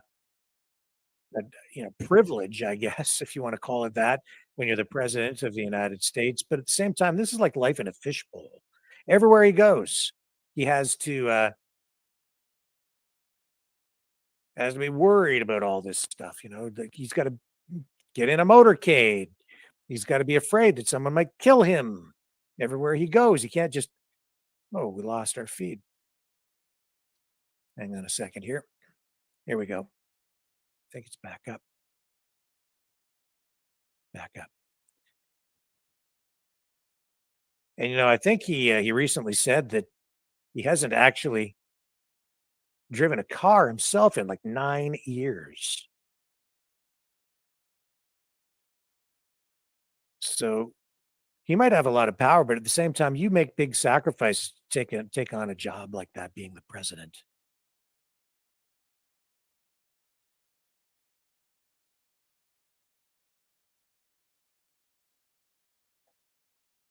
And we'll take this banner down because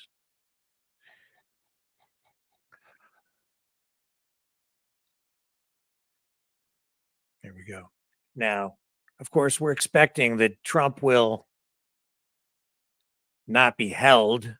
He'll go in and get processed. I guess he'll have his mugshot taken. They'll fingerprint him, do all of that, and then they'll post bail, and then he'll be on his way. But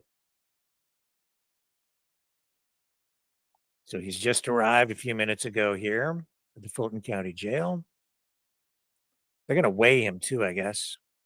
Photograph him, get that mugshot. They want that, and then they'll release that. They want that out there for everyone to see, to make him look like a common criminal.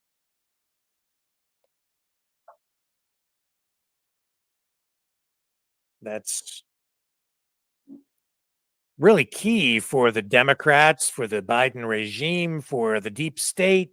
Get that mugshot, get that out there. It'll be plastered all over media. You'll see.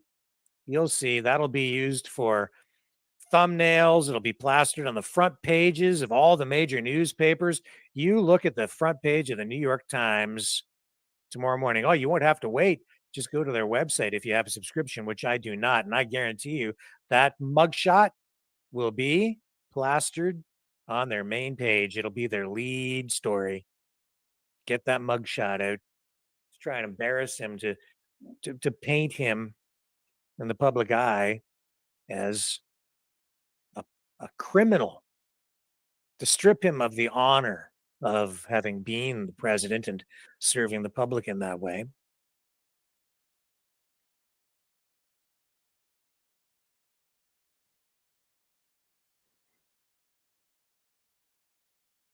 No.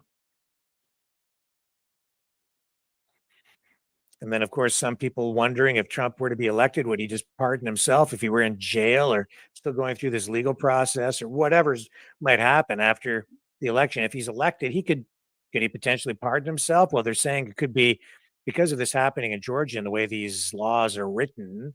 It would be a long time before he could actually be pardoned in Georgia.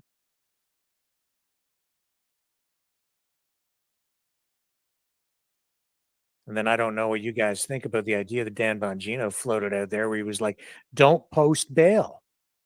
Let them throw you in the slammer for at least a while and hold protests outside the jail. Obviously, the idea being to, further portray him as a martyr.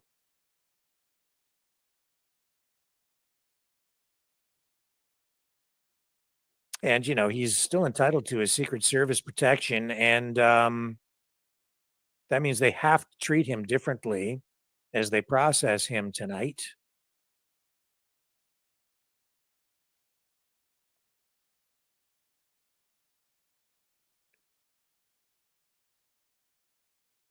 And I can't, it's just a RICO case. This is unprecedented. Racketeering, treating him like a gangster. And the people associated with him, 19 others. And a lot of those people, he doesn't even really have much contact with them aside from, say, Rudy Giuliani. A lot of the others involved, not a lot of direct contact anymore. And the prosecution obviously hoping that as this process evolves, they'll get somebody, or maybe more than one person, to give them testimony or evidence of some kind that they can use against Trump.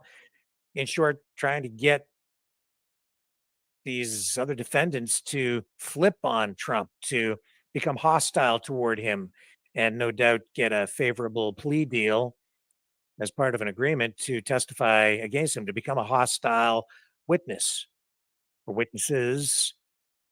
So this will test the loyalty of those who were around him before, and some of whom still continue to be around him.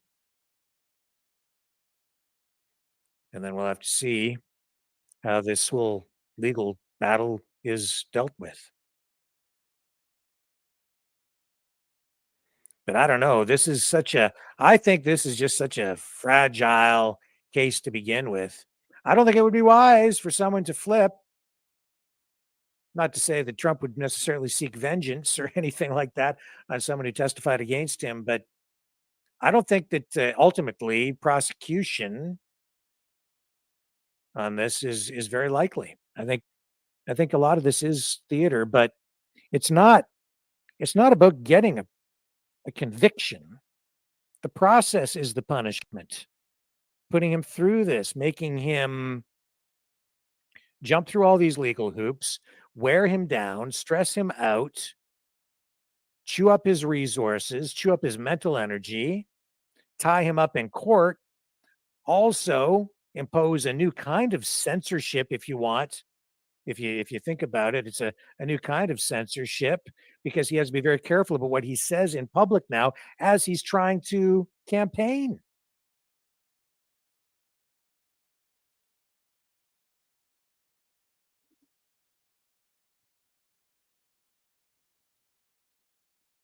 Because there are restrictions that are going to be imposed on him. And even just because he's now part of this legal process, he can't just go out and say whatever he wants, because anything he says can and will be used him in a court of law.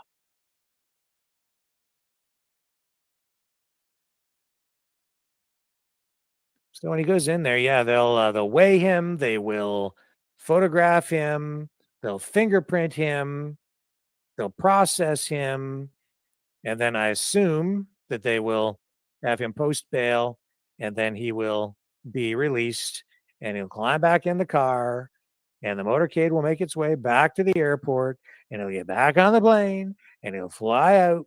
Or maybe something crazy will happen, and maybe they'll keep him in jail. Maybe he'll refuse to post. I don't know. I don't know.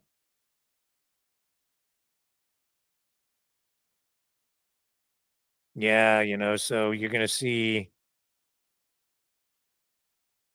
that mugshot's going to be everywhere. People are going to use that mugshot for all kinds of crazy things, man.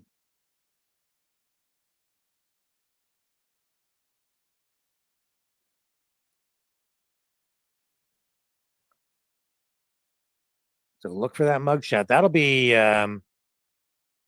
one of those. It'll be one of those defining cultural moments for our time, for this era. That picture will resonate through history from this day forward. When they release that mugshot, it will become part of culture. This is part of our culture. It's not just politics. It's a reflection of the country and the state of mind of people, the attitude, the climate. Not the climate. I'm talking about the political climate, the social climate. And then that picture comes out, and yeah, I don't know, probably end up on t-shirts. Hang on a second here.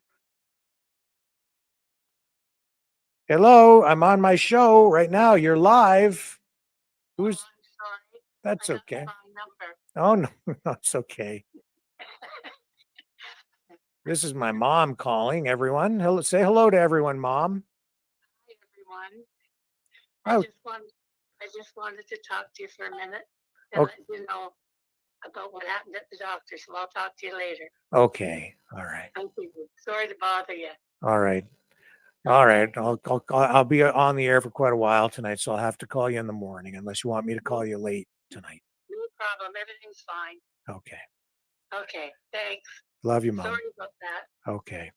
Right. Bye-bye.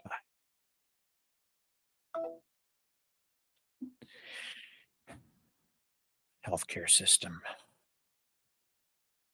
She's still waiting for her operation. Healthcare system. OHIP, Ontario Health Insurance Plan, in action. Oh my God. We'll try to keep a positive attitude. That's not news, but it is. And that's definitely reality.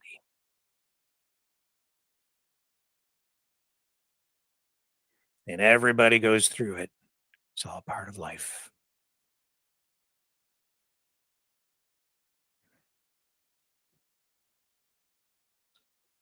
Hopefully we can keep our system together,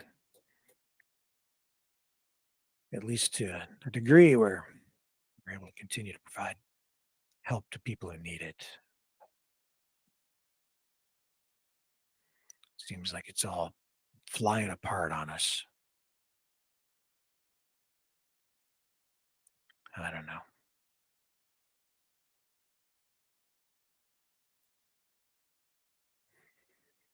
Yeah, 19 others charged alongside Trump. And we're just waiting for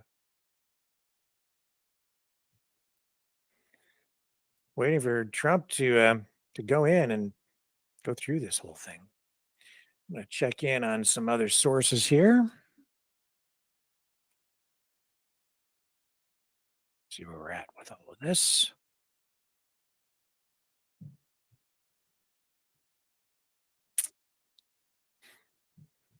Well, I can also tell you that pilots from Ukraine have arrived in the United States for F-16 fighter jet training. That'll start sometime next month, in a couple of weeks, I guess.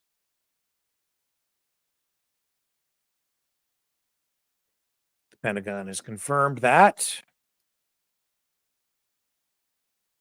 So they're going to be training to learn how to fly those F-16 jets. But they're going to be going to Ukraine. Training in the U.S. is expected to run alongside a program led by Denmark and the Netherlands in Europe. The Pentagon said last week that it was going to host a training in the U.S. if capacity was met in Europe. And then now officials have decided that it's faster just to go ahead and do the training in the United States. So that's what's going on.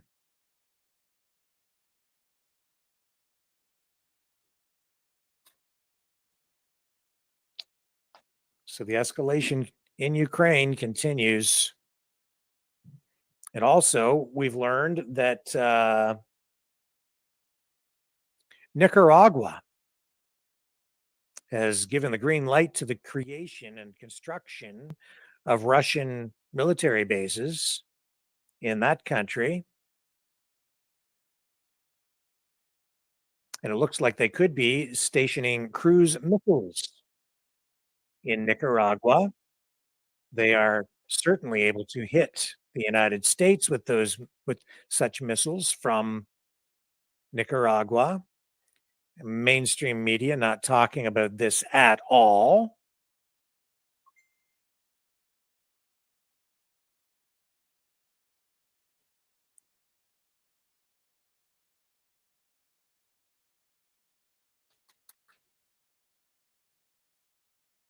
Sorry, I was just distracted by a message coming in.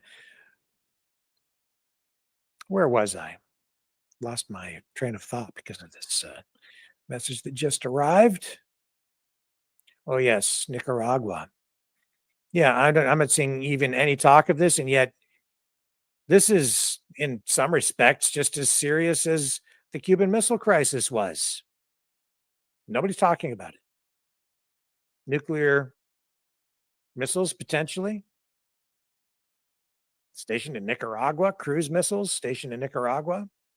Now, I don't know if the cruise missiles would necessarily be nuclear in nature, but the fact that they can hit the United States with missiles from Nicaragua and Russian military bases being set up there, don't you think that would be a little bit of a concern? It's a concern for me. It just shows that everything is escalating to a point where it's honestly out of control. Another ratchet up, another ratchet up, another ratchet up.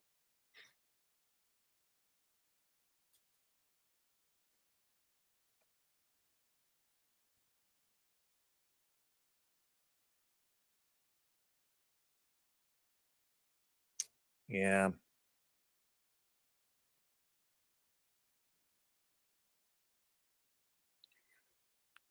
So again, an aerial shot outside that jail.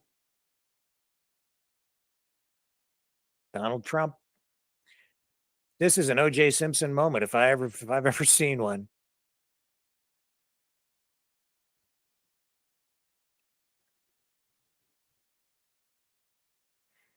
ABC, CBS, The Independent.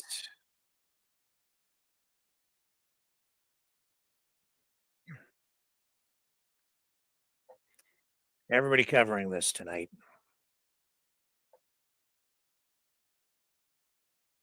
So apparently he has now been booked and released.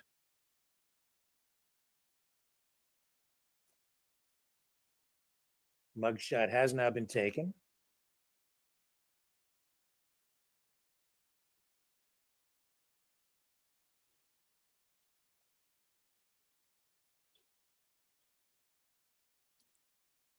So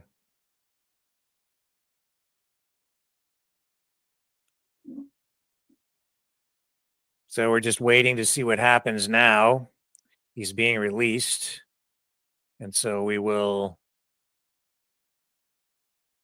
see which way he exits, which way he goes. And then the world awaits the release of Donald Trump's mugshot.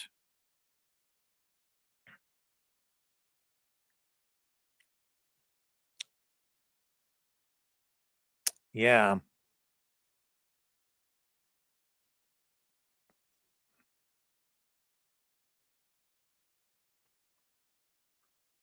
You know, I'm thinking maybe we should make some t-shirts. Yeah, make some t-shirts with the Donald Trump mugshot on it, and we'll say free Trump.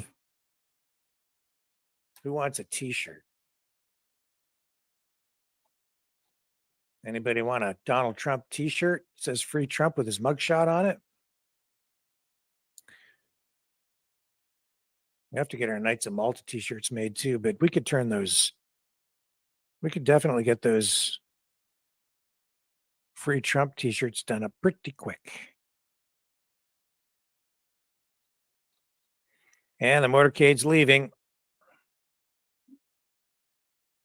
Wow.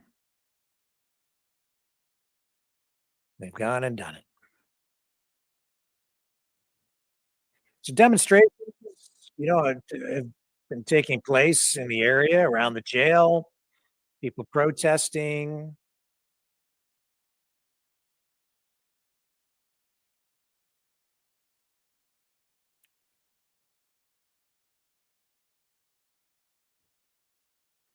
So here he goes on his way back to the airport.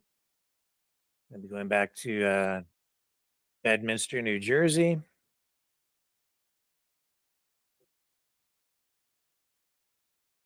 Aerial shot.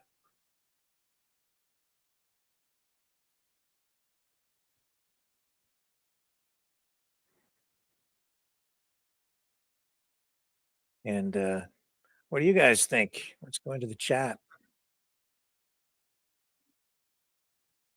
David says he has a Russia flag t-shirt.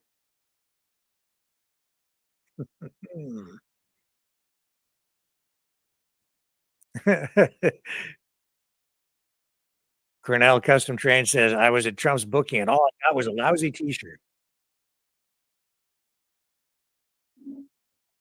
So there you are. Donald Trump released at 7:56 p.m. Eastern Standard Time on this 24th day of August, 2023.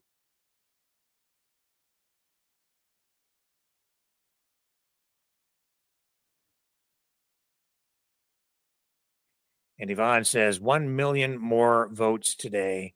Yes. Anasty says this is just political theater.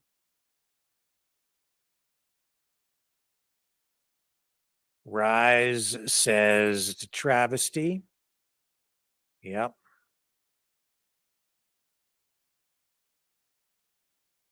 Susan says a bunch of BS. This isn't good for the USA. Obama deserves worse. So does Bush, according to Rise.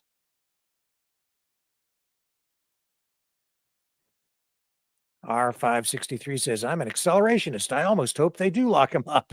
Not that I think he's guilty of anything. Okay. Choosy says that cop with the khaki pants is planning on going fishing after. It's funny. 20 police on motorcycles flashing blue lights. Very pretty, says John.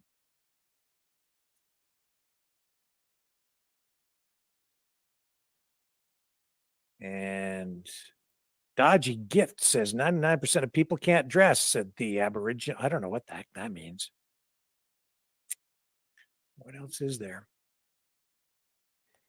We have Peter saying, first thing Trump said getting back in the car was, what a effing waste of time.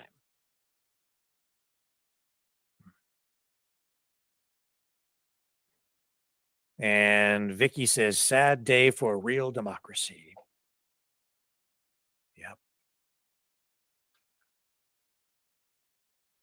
Let's see what we've got over here.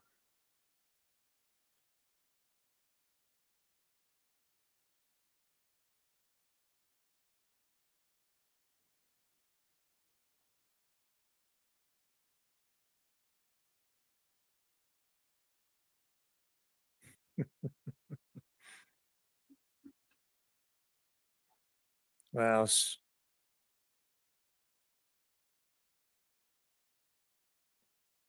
some people still have a sense of humor. There's some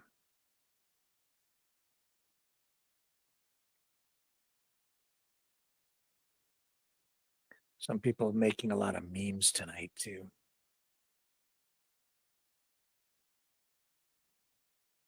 Yeah.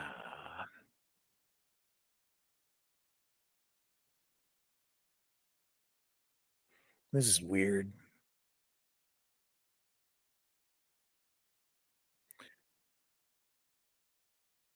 I'm going to show you a clip here of some of the protests and supporters outside the jail here. Okay, let's just pull out of this for a moment. So he's on his way back. We'll come back to this shot in a minute. Just going to share this clip with you. There we go. Here we go. This was outside the. I'm here to support President Trump. You want to know why I'm here to support President Trump? Because they done did black men like this for decades. Make up charges and put them, so I know Trump is innocent. I support Trump against this corrupt, two-tiered justice system. That's why I'm here to show my support as a black man for Trump. And I'm wearing my shirt, Niggas for Trump 2024, and I mean that. What do you think about the indictments? Oh, it's a bunch of bullshit. It's going around the country. You know, Fannie Willis, she went to school with my sister. She's full of shit. She was full of shit then. So she's a puppet for the white liberal that is controlling everything. She's in front, but the white liberal back there pulling those strings, telling her what to do. That's what I think about her, making a fool of herself. Do you think it's going to help his election? Of course it is. It's going to elevate him all the way. I think we should make Trump king. That's how I feel.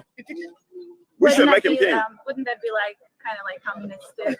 No, that's nowhere near communist. Now we just gonna make him king, but we still got our freedoms and rights and everything. He for that. Yeah, Trump for king 2024. That's actually my URL. I own that URL. You own that URL? Can I get your name? Really? Oh, my name is Niggas for Trump 2024. I can't Derek write that. Gibson, That's my nigga. former I can't write that on candidate. Twitter. I'm a former candidate for New York State Governor. Derek Gibson, look me up. Nigga, I'm there. I live up to it too, boy. I can scrap too, but I can get down, boy.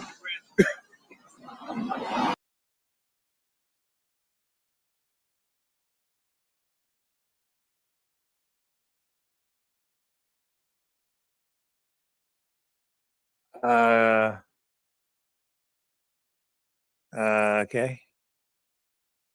That's weird. It's just I don't know what to say. Don't know what to say.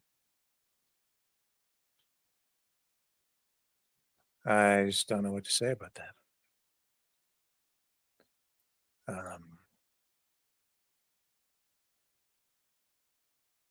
Weird.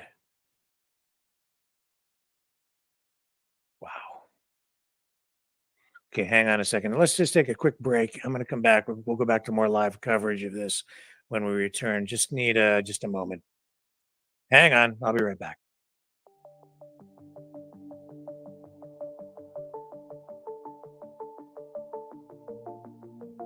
Greetings, brave Mavericks. Our quest for truth continues. We go beyond fake news. Together we expose propaganda. Together we pull others out of rabbit holes. We are maverick thinkers. We are all unique individuals. Defenders of individual rights and freedoms. Credible. Trusted. Grounded in reality. Maverick News. Maverick News. Defending free speech. Free speech. Donate at freedomreporters.com. Do it now. Tomorrow may be too late. Maverick News.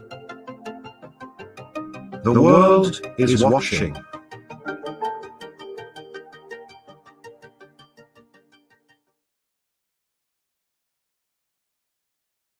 Okay, so Marjorie Taylor Greene has been out there supporting Trump, joining the other MAGA supporters. We'll show you what's going on there. There you go.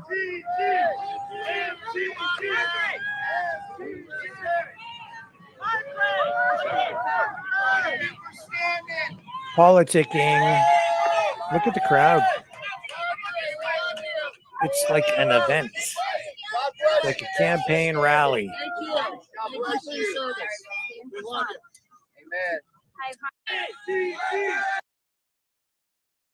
Isn't that something?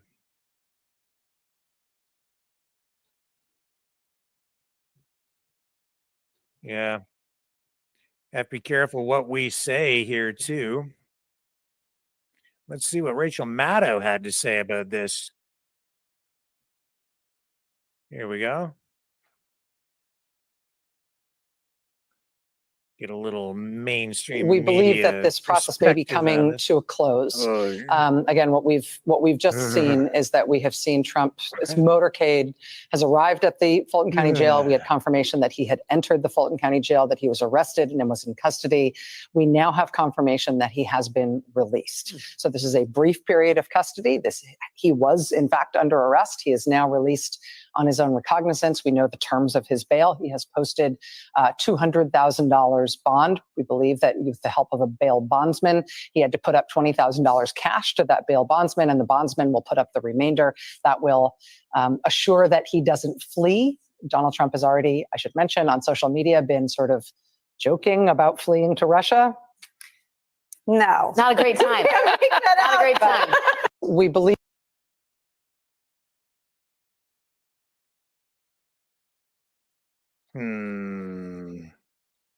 I don't know if it's wise for him to joke about stuff like that, man.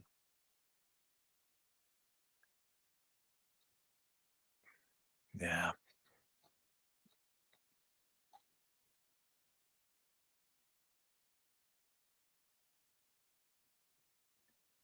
Yeah. This is definitely a moment that people will remember. Mugshot. Do we have that mugshot yet?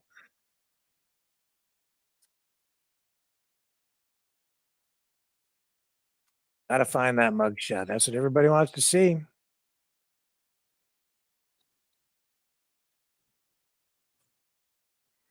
That's.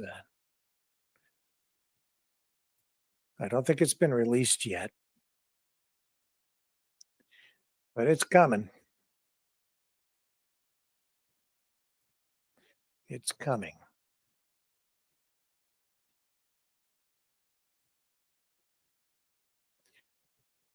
Okay, let me get to this feedback. See if we can get a feed. Here we go. That's over. Okay, here we're going back to some live coverage.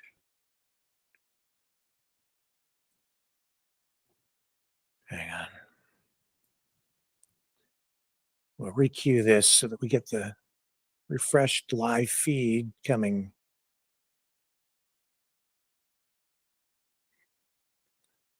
So yes, they booked him, they fingerprinted him, they weighed him. I wonder how much he weighs. How much does he actually weigh? I'm going to go back to this live feed now.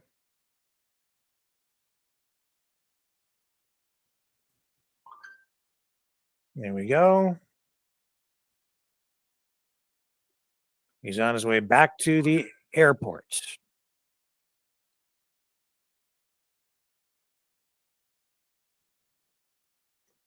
So $200,000 bail, $20,000 cash. And I'm sorry that I subjected you to Rachel Maddow. I do apologize.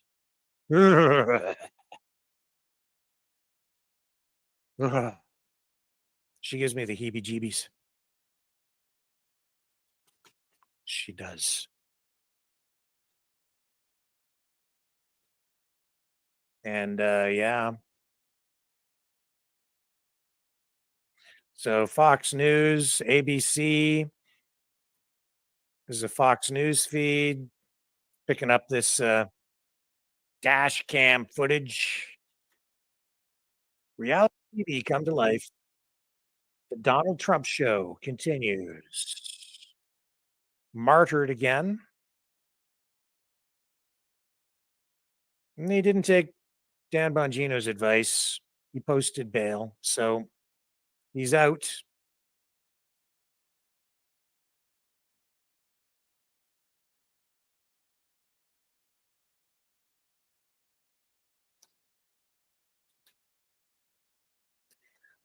All right, let's go to the phones. How about that? I'll get things set up while we continue to watch this.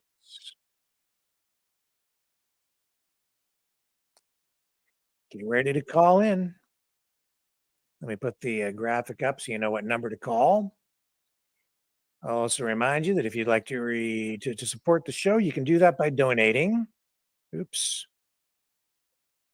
At freedomreporters.com or at maverickdonations.com. Please like, share, and subscribe. Subscribe on Rumble, please. We are firing on YouTube, Facebook, and everything. If you call in tonight, please do not talk about election integrity.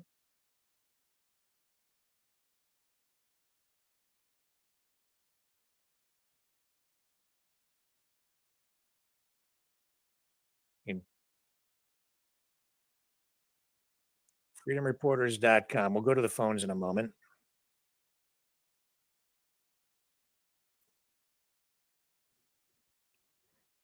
Trump on his way back. Now, 8:12 p.m. as he's arriving at the airport.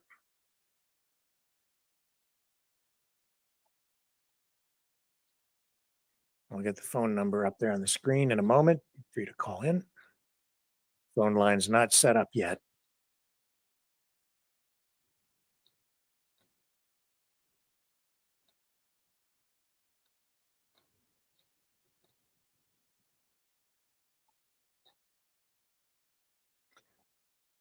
And this is history. It's culture.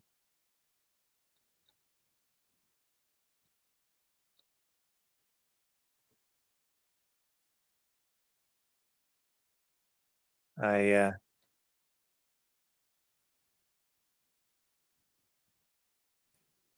don't know how this is going to affect his campaign.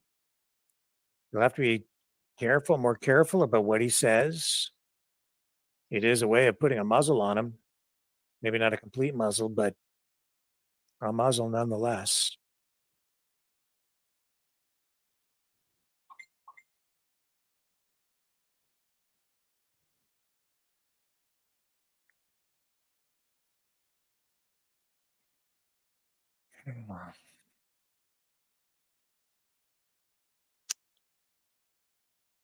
Okay.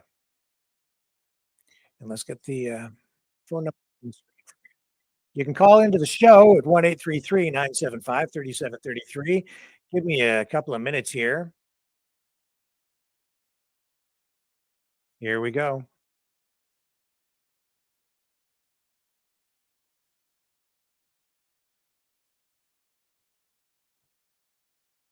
Pool feed coming out.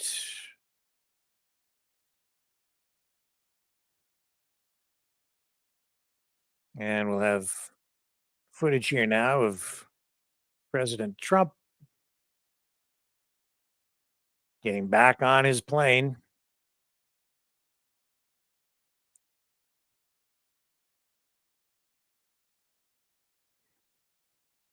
And again, still the mainstream media, from all the coverage I'm seeing, not really addressing adequately the impact this is going to have on the political climate and the way this is going to inflame things even more. And we're just seeing Trump rise even more in the polls in the wake of this. It just I try, they're making a victim out of him. Maybe even not a victim, like they're making him a martyr.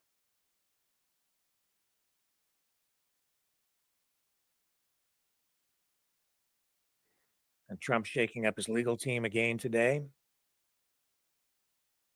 as he deals with this situation in Georgia.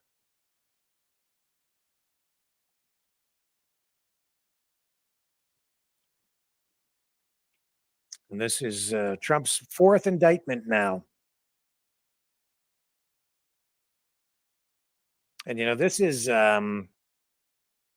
taking a toll on the campaign to some degree financially.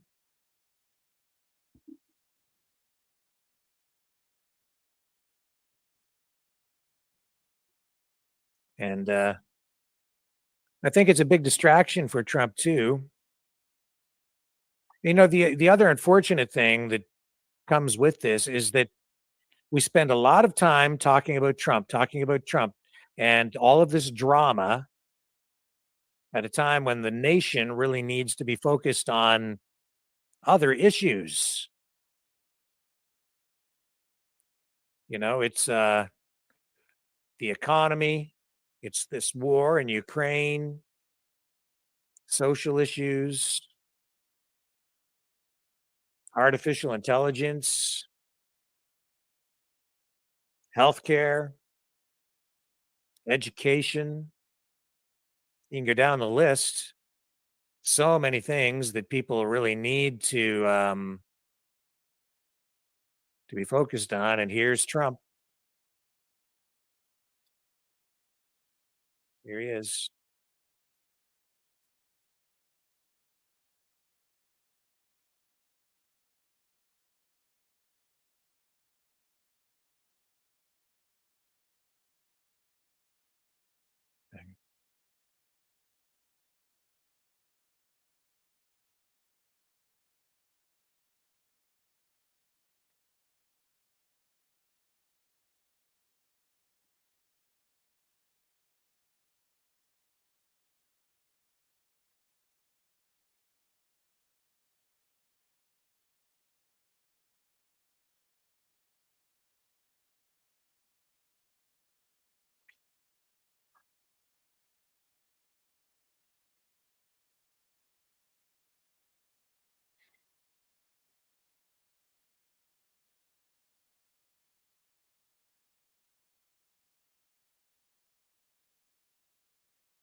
So that's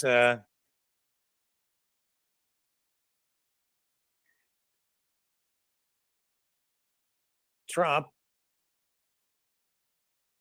repeating his messaging. And I don't know why you couldn't hear that audio, folks. But basically, he was, during his little address there, he was saying that, the election was STO something. And he says he did nothing wrong. You've heard him say exactly those words many times before. And for whatever reason, the audio was blocked on us. And I wasn't able to run that for you. I put the audio up and it didn't come through. Isn't that interesting? Didn't come through. So his plane will be taking off momentarily.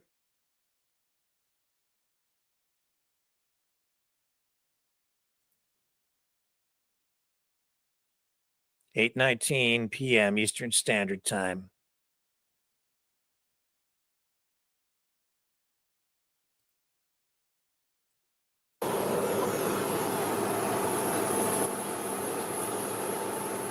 I think maybe the raw pool feed that we have coming out of there just they didn't have good audio on him when he was speaking.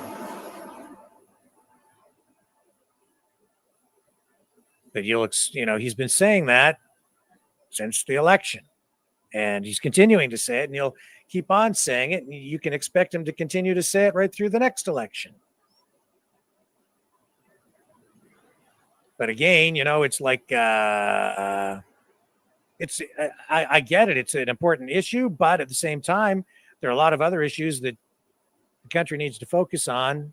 And because they're doing this to him, we're focused on this stuff. And here we are a day after the GOP debate. And what are we talking about? Trump. What were we talking about during the GOP debate last night? Trump. He's such a charismatic figure. He's so large. He's larger than life, and he just sucks the oxygen out of everything. He dominates. And so even a day after the GOP debate, all we're getting now is Trump, which is, I'm not knocking it or criticizing it. I'm just making an observation. These other candidates in that way don't stand a chance.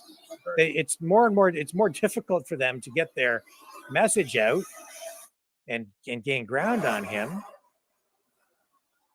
because everybody's just talking about Trump all the time.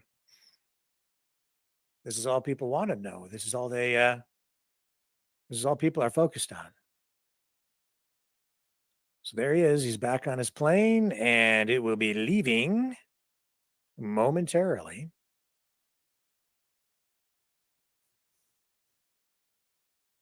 Man.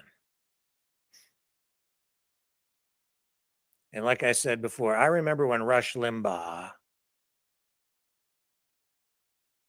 was in full swing back in the day, when Trump was elected in 2016, and then the attacks really ramped up after he was actually elected. And Rush Limbaugh saying, imagine what this presidency could have been. But never really reached its full potential because of all the attacks levied against him. At least that's the way it seemed. Different people have a different perspective on all of this, of course. Just ask my daughter. Just ask my daughter. Or anybody else who comes down on that side of the political spectrum.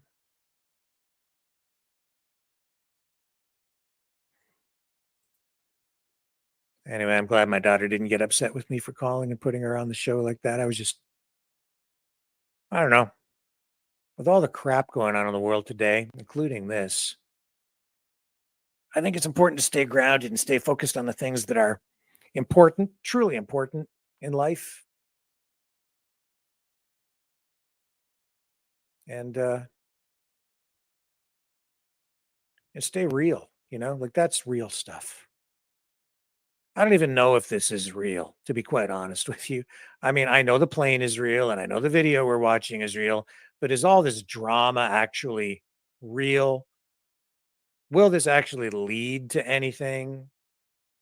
Will this lead to exoneration, or will it lead to a conviction?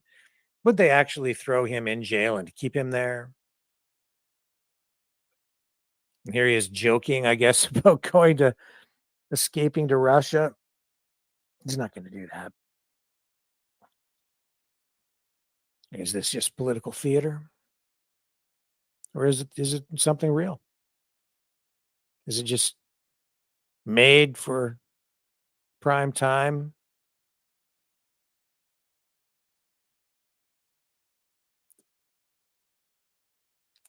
Political drama? Is that what this is? Sometimes it certainly feels like that.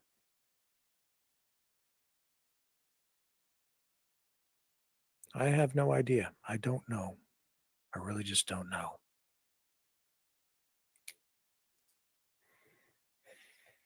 Okay, so the number again, 1-833-975-3733. Take a break. When we come back, Donald Trump will fly away and we will go to the phones. How does that sound?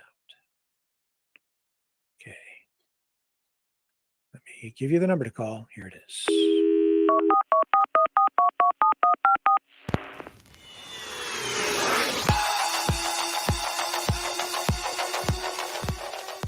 Join the conversation. Call 1-833-975-3733. That's 1-833-975-FREE. Speak up. Speak out. Make your voice heard. Maverick News. Fighting for freedom by defending your right to free speech. Be a Maverick. Join us.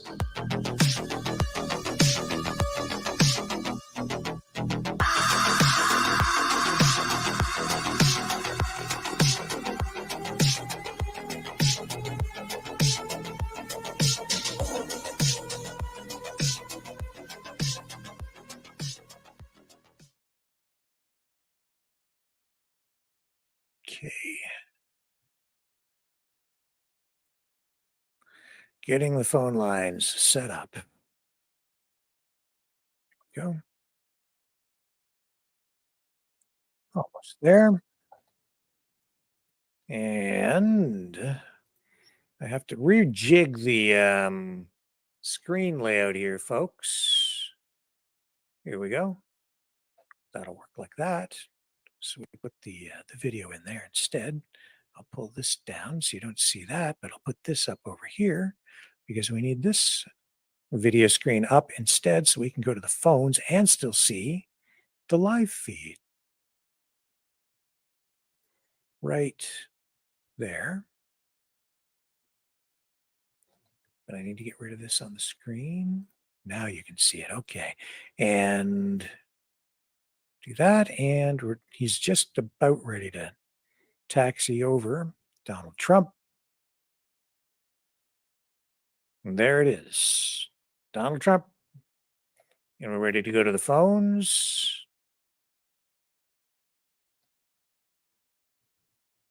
And here's our first caller of the night. Go ahead. You're on the air. Hello, Rick. How are you tonight? I'm fine. How are you? Oh, not too bad. You didn't sound too good earlier when you were on, but it was nice you called your daughter. Yeah. And so Leo seemed to cheer you up a bit too. So that's good. Yeah. Yeah, it's really tragic about that lady. Yeah, it's really tragic about that lady, but you know, you're hearing it more and more happening with other people too, getting refused transplants because they didn't take, you know what, and it's just getting ridiculous. You know, it's really tragic, and I hope somebody down the road is going to be held accountable. Yeah. In a proper way, yes, I agree. Yeah. Right. And so Trump. Well, you may not like me tonight too much, but in my opinion, this is all staged. I feel it's all part of this Agenda 2030 with Trump. I don't know why. I just have that feeling because he's in the news too much, and they keep charging him, and he gets off. And you know, I have a feeling there's something not right about this whole thing, and that's just my thought for the night. Yeah.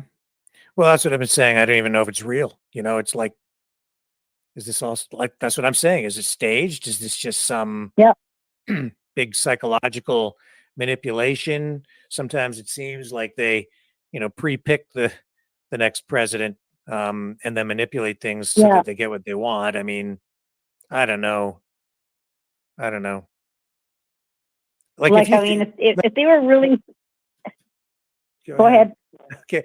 Like if you go back and you look just over and over and over again on both sides, they're charging with this, or they're investigating that and throw this guy in jail. And nobody ever goes to jail. Nobody's ever convicted of anything. No. Ever. It's like it's all BS. It's like, why do we even bother going through all this? I know. That's what I'm saying. It's almost like it's all staged. Like I don't know. Something's just really off. I mean, if they were really serious about charging him and putting him in jail, he'd be in jail before now. You know what I'm saying? Yeah. But I don't think they really have anything on him. Yeah. Like I said, it's almost like you said. It's like watching OJ trial, seeing his motor bouquet all the time. You know, gets off the plane, drives, goes to jail, gets out. You know what I'm saying? Like it's over and over again. Like, I mean, yeah, and you're right. It just angers more people that they're going to vote for him. You're right. And it's like division again, right? Yep. Right? It's just division. So I guess we'll see how this plays out. I mean, it's just, I don't know. Like you said, it's almost like it's a distraction. Let's focus in on Trump. Let's focus in on, all this other stuff. But the bigger picture, nobody's focusing in on what's coming down the line for us in a few weeks. That's how I'm feeling right now. It's like, what are they hiding? Right? It's just, and I'm not trying to fearmonger or scare people, but that's just how I'm kind of feeling, right? Like there's a bigger picture here that we're not seeing. Yeah. Right? Very likely. I wonder why the picture went so dark. Like I'm not.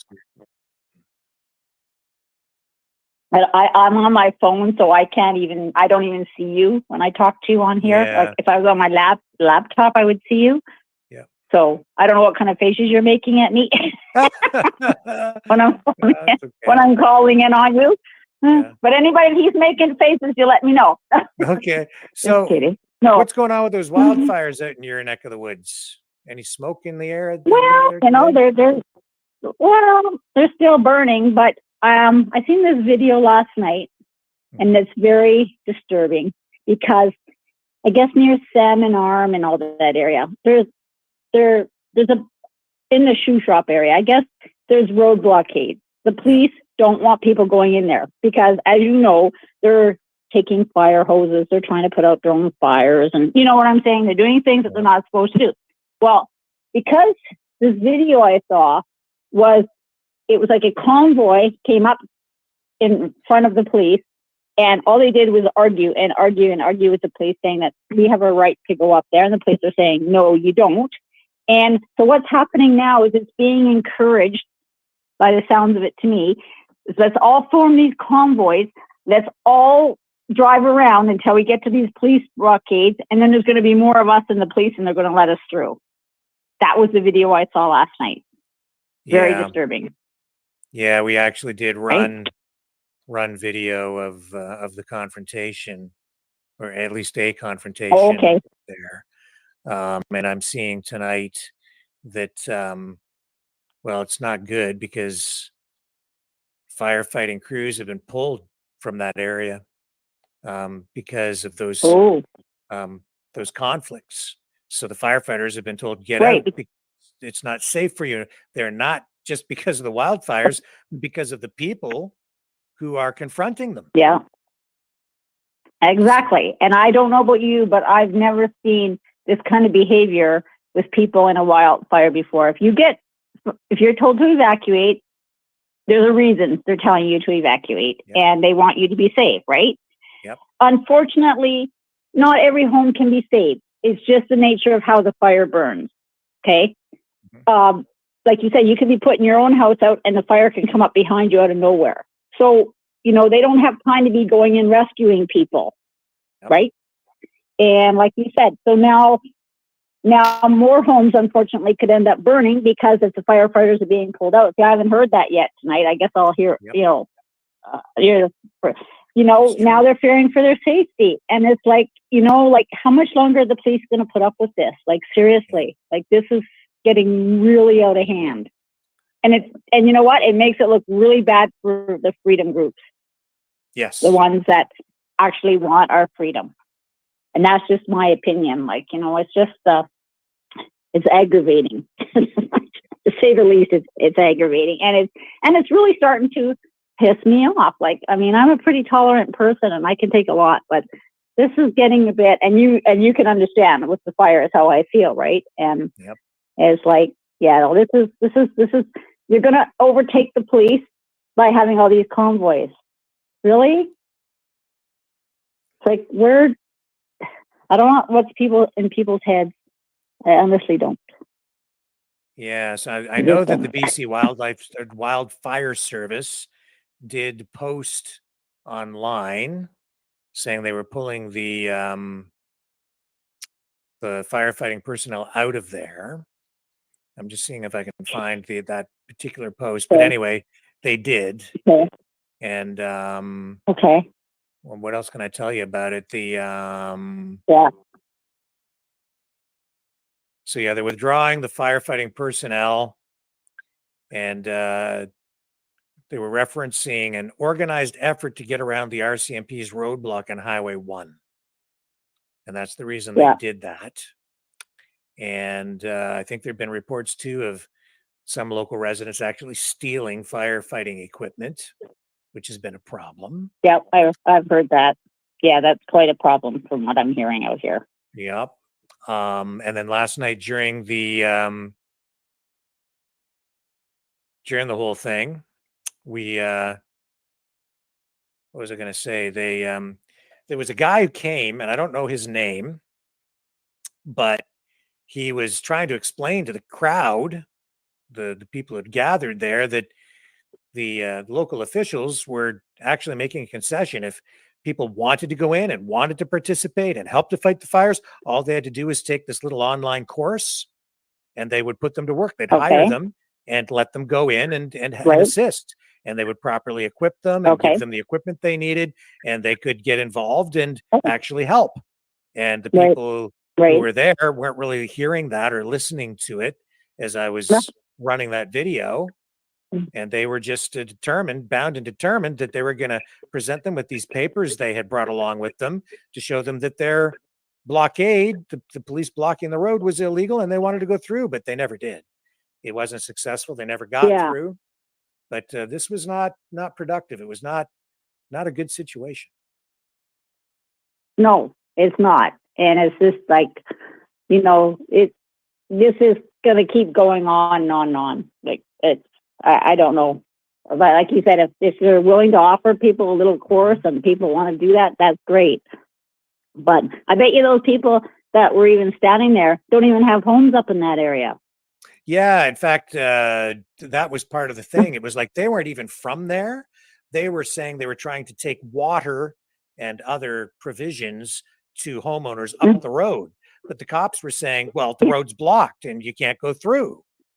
So I don't know what was up the road. I don't know if there was, obviously the cops seemed to think it wasn't safe. So you can't go up there. If you want to help, if you want to help fight the fires, go take this online course. And there was just some resident who was there trying to convey that information, and they were shouting him down.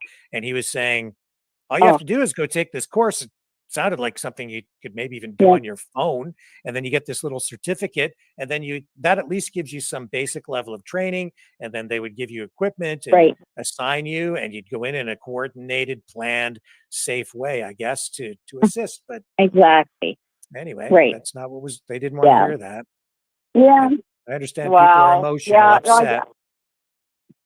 Yeah, of course they are. But you know what? I mean, just things, unfortunately, like I said, homes aren't going to get lost.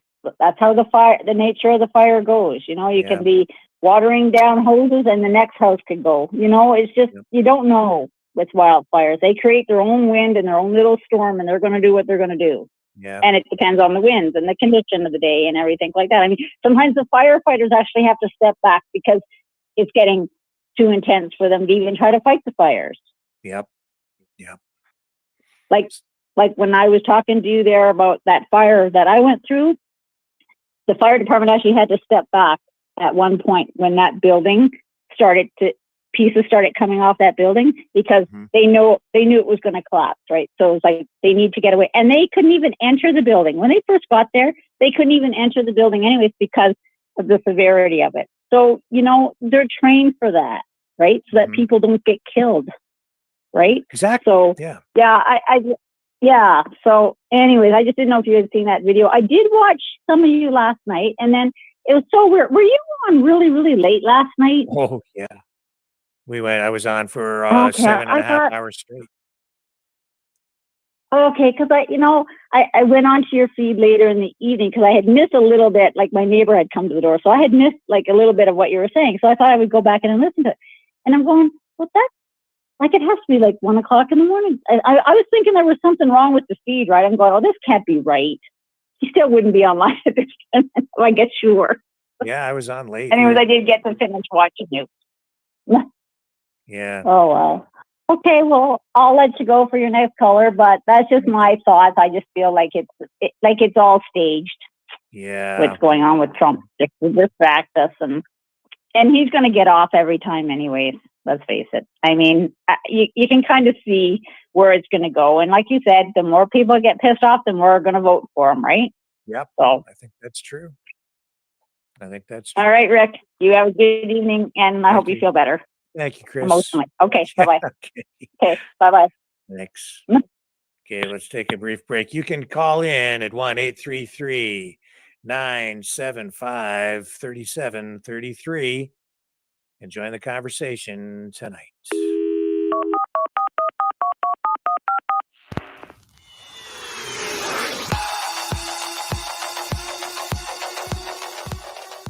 Join the conversation. Call 1-833-975-3733. That's 1-833-975. Free. Speak up. Speak out. Make your voice heard. Maverick News. Fighting for freedom by defending your right to free speech. Be a Maverick. Join us.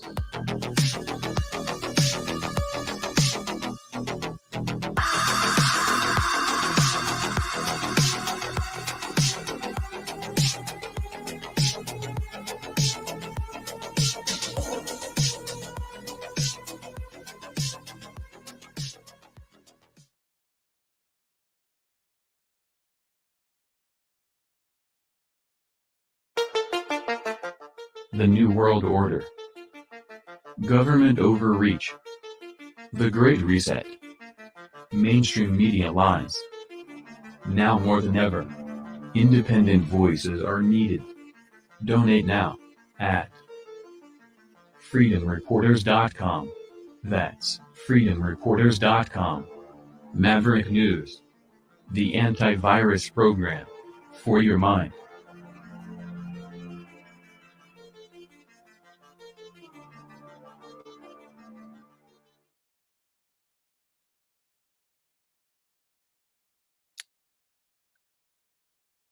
Come on, there we are. Okay, so I'm back.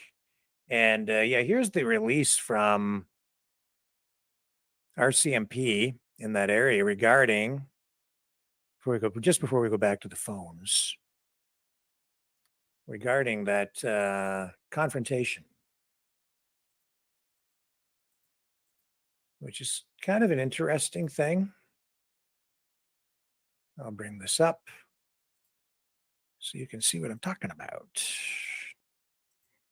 And that kind of ends the Trump thingy.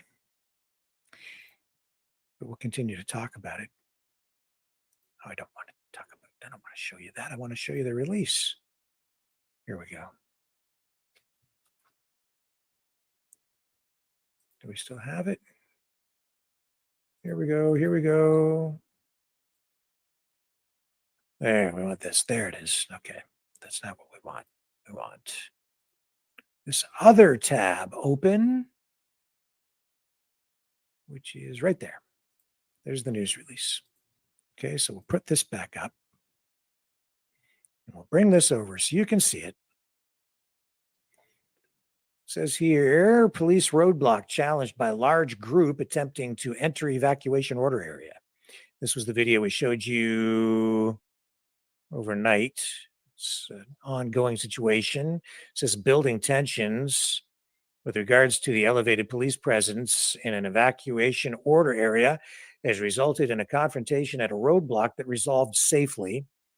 So last night, the Chase RCMP received reports of a large group of people mustering with food and supplies destined for an evacuation order area in the North Shuswap.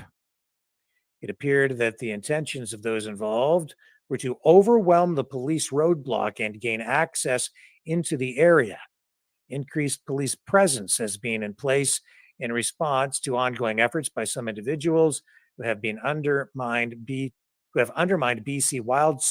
Wildfire Service fire suppression work through the movement of vital equipment and have compromised emergency personnel safety through threats of violence. The area under order is not safe due to the active wildfire, as well as damage to power lines and unstable trees and structures. The group later attended and met with BC RCMP officers stationed at the roadblock into the area currently under order. While we understand and sympathize with the residents of the North Shuswap, there is a process in place through the local emergency operations center that needs to be followed to ensure the safety of everyone, said Corporal James Grandy, spokesperson for the Southeast District RCMP. When the EOC deems it safe to do so, they can issue passes into the area to support a resupply. Fortunately, our officers are well trained, were able to de-escalate, and the situation was quickly resolved safely without incident. No arrests were made and no charges are anticipated. And we did run video of that for you last night. And let's go to our next caller. And it is the one, the only, it's Pam. Oh, hello, dear. I'll put my niece on in a minute. But I just had an idea. It's down, Pam. I just had an idea for the T-shirts, and I thought Trumpy Bear should have a T-shirt that says Donald, you know, in Gaelic used to mean king. That's what it meant. And he does come from a King Donald way, way back, because I do genealogy. But anyways, he is, I think it should be Donald the Lion Braveheart, or Donald the Brave, or Donald the Lionheart, something strong, because he's been going through so much all of his whole time, and he could have accomplished a lot more while he was in office if he hadn't have been going through this. But at the same time, it could be a big psyop, and maybe he's just on the side of the other guys too. We don't know. True enough, we don't know. We don't. Now I'll put my niece on. Just a minute. Okay. Hello. Oh, hi, Rick. It's Pam, Trooper hi. Pam. Hey. Anyway, Army Pam.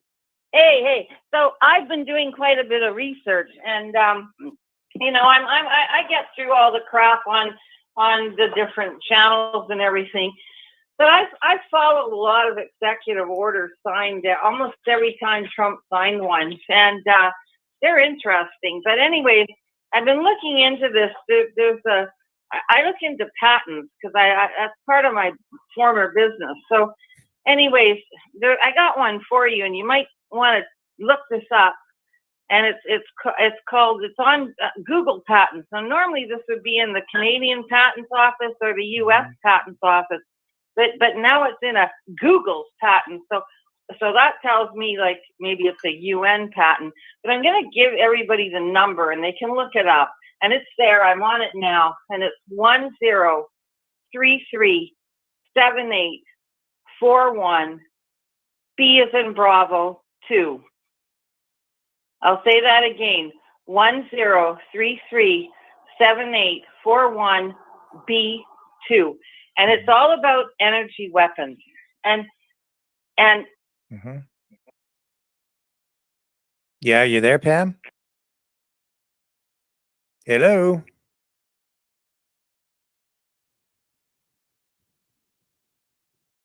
I don't know what happened to Pam.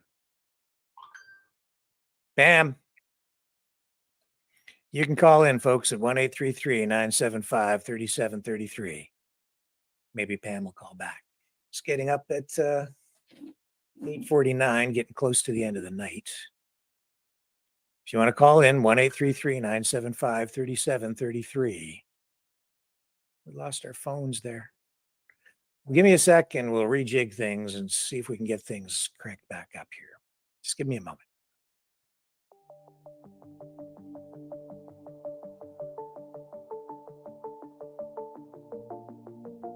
Greetings, brave Mavericks. Our quest for truth continues. We go beyond fake news. Together we expose propaganda. Together we pull others out of rabbit holes. We are maverick thinkers. We are all unique individuals. Defenders of individual rights and freedoms. Credible. Trusted. Grounded in reality. Maverick News. Maverick News. Defending free speech. Free speech. Donate at freedomreporters.com. Do it now. Tomorrow may be too late. Too late. Too late. Too late. Maverick News. The world is watching.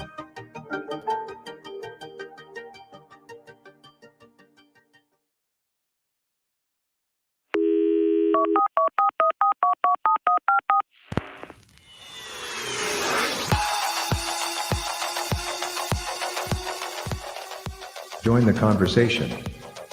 Call 1-833-975-3733. That's 1-833-975-FREE. Speak up. Speak out. Make your voice heard. Maverick News. Fighting for freedom by defending your right to free speech. Be a Maverick. Join us.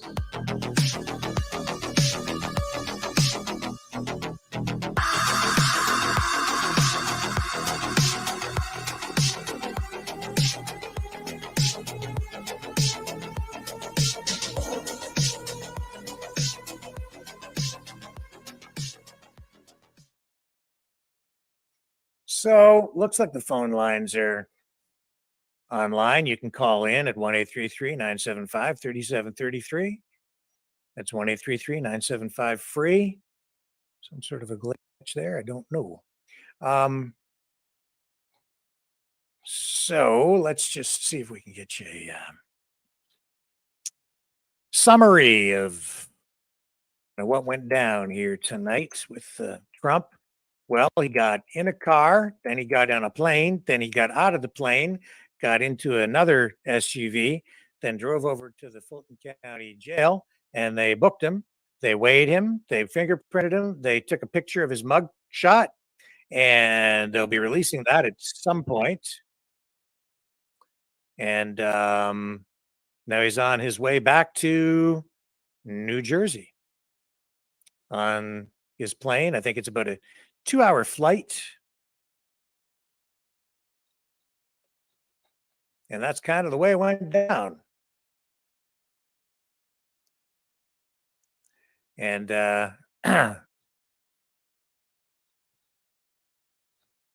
the deal. That's the deal. And he was joking on Twitter, apparently, about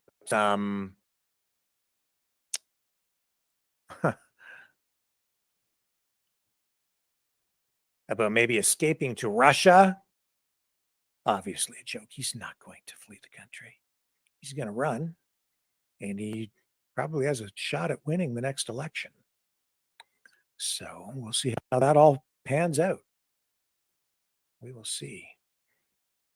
And let's see if we can get this back up and running here. Phones, here we go. And I have to get the where's that darn tab for the phone system? Is this it? This is it. There we go. Okay, hang on. Let me just, yeah, it's got this fake mugshot up. Here we go. Let's bring up the phone system again. There we are. I think we have a call coming in. And here we go. Hello, who's this? Jimmy, this Jimmy the Gangster. Jimmy the Gangster from 33rd Street down in Jersey. Well, is this Rick Barker show? It is. How are you feeling about this Trump thing? You got to maybe gonna have a little company in the slammer. I seen the Rico, I seen the Pico, I seen the Stinko act. This is a Stinko act, Rick. Yeah, well, he's pretty gangsta. He's the original OG, right? Well, I just hope that he stuck something in his keister when he turned himself in, because that's the way you play the game. Oh my. So you're calling back, sir. How are you? I'm all right, Rick. I'm all right. Nobody wants to call in tonight. I don't know why, man. Yeah. You got great topics tonight. Yeah, there's a lot going on. I told Nano call in. RV, why don't you call in, man? I see you in the chat, man. Yeah, is he do a threesome with Pure Night? Yeah, he's behaving himself. Do a threesome with Pure Night. That'd be classic. Yeah. Here, I'm going to say hello in the chat. And thank you, everybody, for subscribing over on Rumble and watching over there. It's important that we build on that channel. Got a pretty good audience over there tonight. And I'm just saying hello in the chat over on the Maverick Rumble channel. And so he got on his plane and he flew off back to New Jersey. And I don't know, Leo, like Chris was saying, she thinks it might just be a lot of drama. What do you think? Might even I don't know. He's probably going to Choozy's house. He's probably going to Choozy's house from New Jersey. Yeah. Something about it. It's a lot of drama. It's smoke and mirrors. Okay, that's all it is. You know what? They're treading in deep waters when it's election time here. Okay, and you're trying to charge people. Okay. Yeah. Especially him. Yeah. Right. If that ain't election interference, call it whatever you want. Yeah, I think it's terrible for the country, and I think it's extremely dangerous. It just gets people more and more upset, and that's why even during the Tucker Carlson interview last night, at the end, Tucker was asking Trump, "Do you think that this might lead to some sort of violence?" Well, Tucker did ask him, "Do you think there's going to be a hit on you?" Yeah. Right. Do you think someone's going to take you out? And anything's plausible in the United States, like you said, from Lincoln to JFK to Bobby to Reagan. Yep. The bullets fly over there, okay? And everybody has guns. Yep. Scary situation. Very scary situation. Yeah, this whole there's a lot of pissed off people. Kind of cooked, in some way, in a lot of ways. And then I found out today as well that the RFK Jr. Lawsuit against Google has been delayed in such a way that it won't even really be dealt with until after the election. He, of course, is trying to have Google stop censoring him while his lawsuit regarding censorship is dealt with. But there won't be discovery on the case, and the case won't actually be dealt with until after the election, which is pointless in a way because it's all about the election. So the judge made that right. And then you got sweet old Georgia, okay, trying to hang Donald Trump, okay, and trying to process him fast, okay, before the elections. Yeah. I've never seen anything like it. Yeah. Never heard of anything like it. I don't even know. Like they said it. He said. He said it on Tucker Carlson last night. Joe Biden had files under his damn Corvette. He had them in places, okay, all over the place, and he was a nobody. Yeah. And how the heck he shouldn't have had the files? How the heck can Trump defend himself or any of these other 19 defendants mount a proper defense when they're fast tracking everything and their lawyers? This is a case like this has never been tried this quickly in history, and they're well, it's so complicated. You got 19 other defendants. It's all intertwined. It's all connected. America is broken. Yeah. America is broken. The justice system is broken. Okay. When you have judges, okay, for a simple crime of marijuana, let's say, there's still people in the United States in prison for marijuana. Yeah. Okay, as most of the states have already legalized it. You still have people sitting. There's one guy in Michigan. I'll get his name for you too. They gave him 25 years in prison for marijuana. Now, what they do is they get people to flip. They have a 98% conviction rate in the United States. And the reason why, okay, is because they get people to flip and take deals. Mm-hmm. So the deals count as a win for the prosecution. Yep. This is how they win in the United States. It's all about making a deal with the devil for some. And people that don't take the deal, they wind up getting basketball score prison sentences. Mm-hmm. It's not.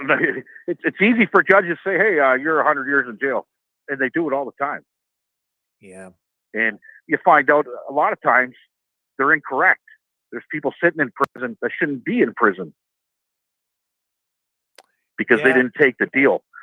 They'll come at you, okay, with an 8-year sentence. If you don't take the deal, this is what could happen. Even though you didn't commit the crime, this is what's going to happen. You don't take the deal, you're getting 80 years, 10 times the amount. So obviously the guy, even though he didn't do the crime, he don't want to risk taking 80 years of his goddamn life because that's the end of his life and he goes to jail. So he takes the 8-year deal. and he never committed a crime. Yeah, things are broken. Broken. And it's broken over here too. Yeah. Don't kid yourself. Yeah. Right? It's broken. So Well, it is what it is. Do you have another caller yet? no, but it's 9 o'clock, and it's about time to wrap up. I was on for 7.5 hours yesterday, and I am bagged. So You're the marathon man. Rick, you're the yeah. marathon man. And thank you again, Leo, for joining the show last night, and for calling in twice tonight and keeping us entertained. Get the double header from the mouth. Okay. Thank you, sir. Good night, guys. I appreciate it. Okay, folks, and we are going to wrap up for the night. It is now just after 9 p.m. Oh, hang on a second here. I do see a call. Let's get John on here before we go. Hello, John. How are you, man? Good. How are you? I'm okay. What are you thinking tonight? Yeah. Getting sick of this politics crap. It's like Trump. He's like, reminds me of our cartoon character, Yeah. it is. The guy, everything's an act. It's all about him. Everything's about him, He can destroy everything, and he's the best. He's the best. I just, I don't like this patting himself on the back so much, Like, come on, man, give yourself a break. You gotta. I like people who admit they're wrong at times. When they're wrong, I admit. When I'm wrong, I admit I'm wrong, right? Yeah. But not him. Not him. He's never wrong. Always right. But sick makes me sick. Same with Trudeau. Makes me. You see him last night, crying. People are complaining that it's really tough out there, and inflation's hurting them, and they're having a real tough time. And he says, "Oh, I feel it too. I'm having a tough time. I'm really hurting. I'm depressed. I'm hurting. I'm having a real tough time," he says. Oh yeah, chauffeur driven, vacation once a month, nannies. The guy gets free food. Like, tough time my ass. He's having a tough time because he's gonna lose. Yeah. Another actor. He's an actor. Just like Trump, an actor. There is These a theme guys, there, isn't you gotta- there? Think about that for a minute. Huh? You've got Zelensky was an actor, Trump's an actor, Another one. Trudeau's an actor.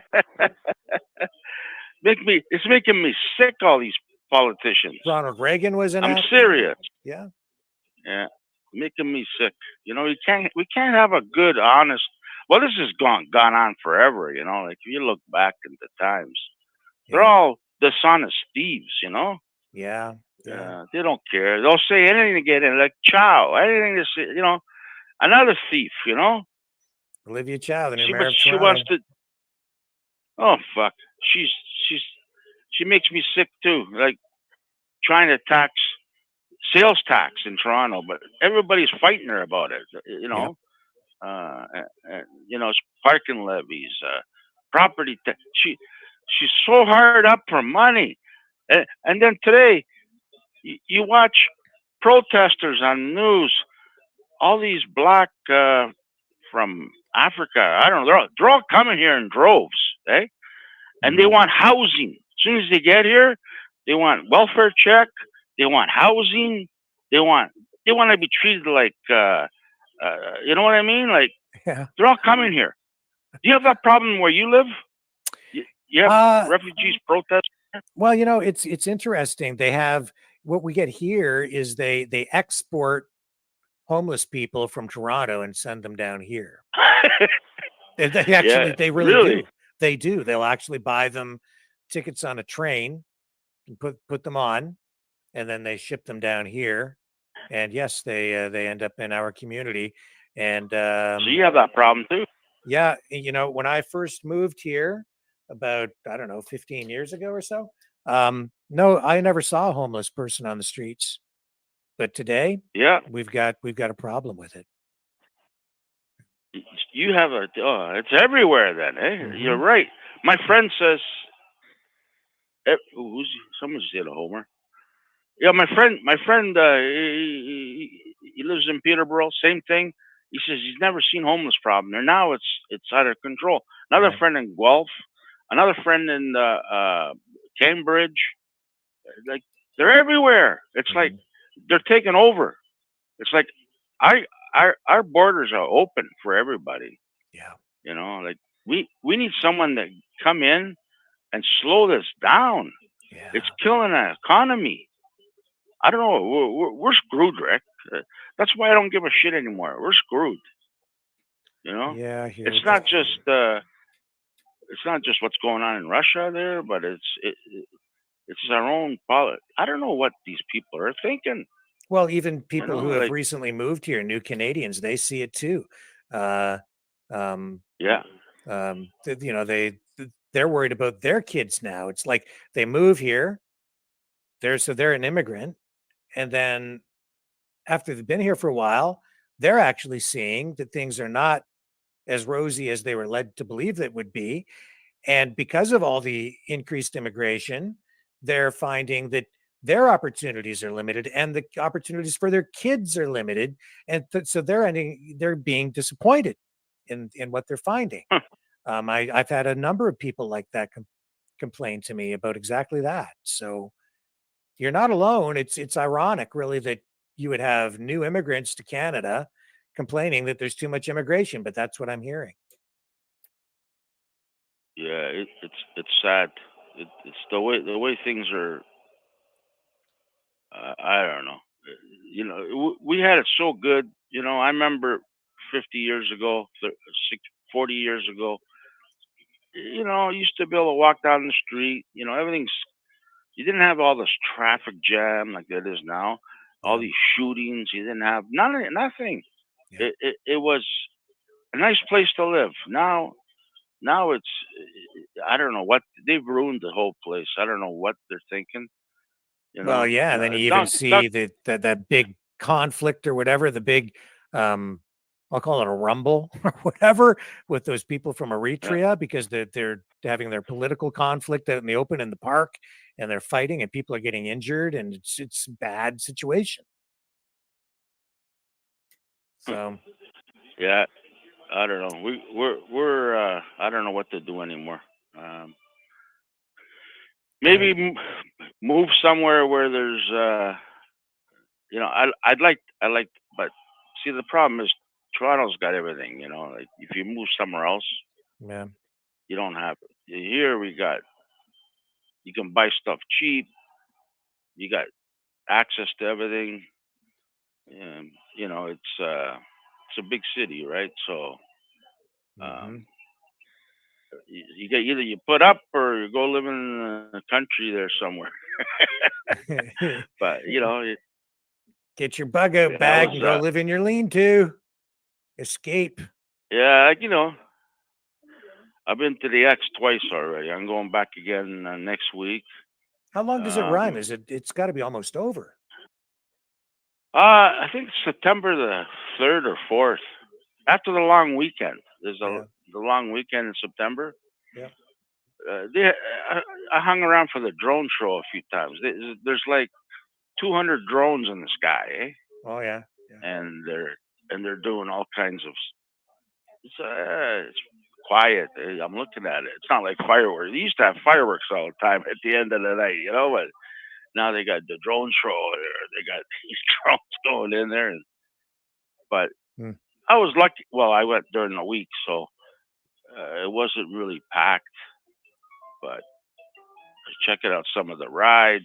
I didn't go on. I don't like rides. But it's a good place just to walk around. It's tiring, you know, a lot of walking. But yeah. Well, there's they still still have free all stuff there. they still have all those old rides, right? Like the zipper. What are some of the other rides they have? Yeah, the zipper. They got like the wild mouse, the zipper. Yeah, but they got that new Ferris wheel. I was checking it out. It's really amazing the technology they use. It's really modern. Put it that Oh way. yeah. Oh, It's a big. I never went on it, but Ferris wheel. There's. I didn't see a lot of. You know. I started going down there when I was a kid. My parents took me down there. And it was like there was a lot of freak shows down there, and it was more of a carnival. It was way better back then. Now everything's so political, yes. But, Yeah. You and can't. everything was free. You know what it is? The show is no longer at the carnival. It's out on the street in our communities because you've got the bearded lady. His Yeah. I remember library. Yeah, do you want the bearded lady? You got to go to the library now. You used to go to the carnival. Now it's at the library. No, but it was a lot more fun back then. But I don't know. I still go down there because it's good exercise. There's still a lot to do. Well, there's a I lot like of the hotel. nostalgia there. They built that new Toronto hotel down there. Eh? Which one's that? It's a Toronto hotel right in the X ground. Oh. And I looked at the top. Now it's Toronto Hotel, but it's got a big black X, like Twitter X. It's just like, I said, "Is that Twitter? Twitter head office?" I'm surprised. I remember going down to Trump Towers downtown when they had Trump Towers. Yeah. I used to go there. When I was downtown. I usually, let's go to Trump Towers. Used to go right to the top, and there's a big bar up there, and you can see all the city down there, all the lake and everything. And you buy a drink. The drinks were expensive, mind you, but it was something else. Trump Tower was a really amazing hotel. You walk into the washrooms, and there's you don't use paper towels. They got like towels, like cloth. I still got some in my glove box. I took a whole whack of them, threw them in my glove box. They're still in there. You know how old they are. But then you got all these lefties. Oh, we got to shut it down. This Trump. We hate Trump. We got to shut it down. We got to shut it down. And yeah. So I used to like Trump back then. Now he's had his time. Just if I was him, all that money, just enjoy life. Rest whatever you got left. Mm-hmm. He's gonna get hurt. I'm telling you, he's gonna get hurt. Well, I understand the fatigue factor. I do understand that. He wears a bulletproof vest all the time, when he's doing speeches and stuff. And but I could see him getting hurt if he runs again. It's not. If I was him, I'd give it up. And I don't know, why do you want to be president so much? Huh? Yeah, it's not I don't think it's a great. Maybe I'm wrong, but it's like life in a fishbowl. He said he hasn't driven a car in 9 years himself. Is that what he says? Yeah, everywhere he goes, he's in a motorcade. You have to have, protection around you at all times. Otherwise, somebody's going to come in and freaking kill you. That's a great life. I don't know, man. I know a lot of people hate him. Americans, a lot of Americans I know hate him. They all hate him. Well, yeah, it depends on which side you're on. I don't know too many people that like him anymore. There used to be a lot of people like him, but now they see him as especially when he pulled out the last election. It was all a big farce. Yeah. He pissed me off the last election. He pissed me off. Everything.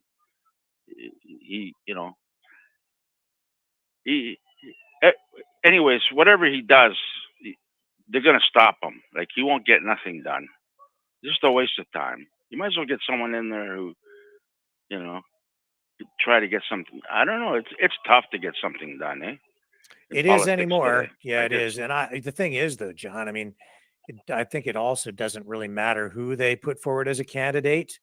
They're going to kind of give them the same treatment. Maybe you're right. Yeah. Well, It could except be right, but it depends on, unless they get somebody in there is kind of wishy-washy, like a Pence, and then the Democrats might let him do something, but the things that he would do probably wouldn't be. more left than right. Yeah, right. So It's like Ford. He's trying to buy the left off. Yep. So he's got to kiss ass. Yeah. Because he's trying to please the left and the right to get things done. Right. Yeah. Like, and I could see that, but in order to get things done, Tory was another guy.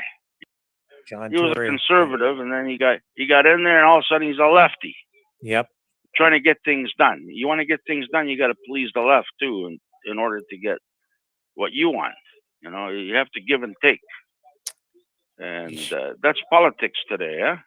Yeah. Yeah. So if not Trump, who do you like?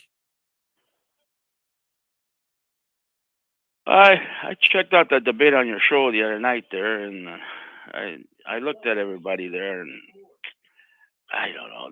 The only one, to be honest with you, the only one I would vote for right now is DeSantis. He's the only guy.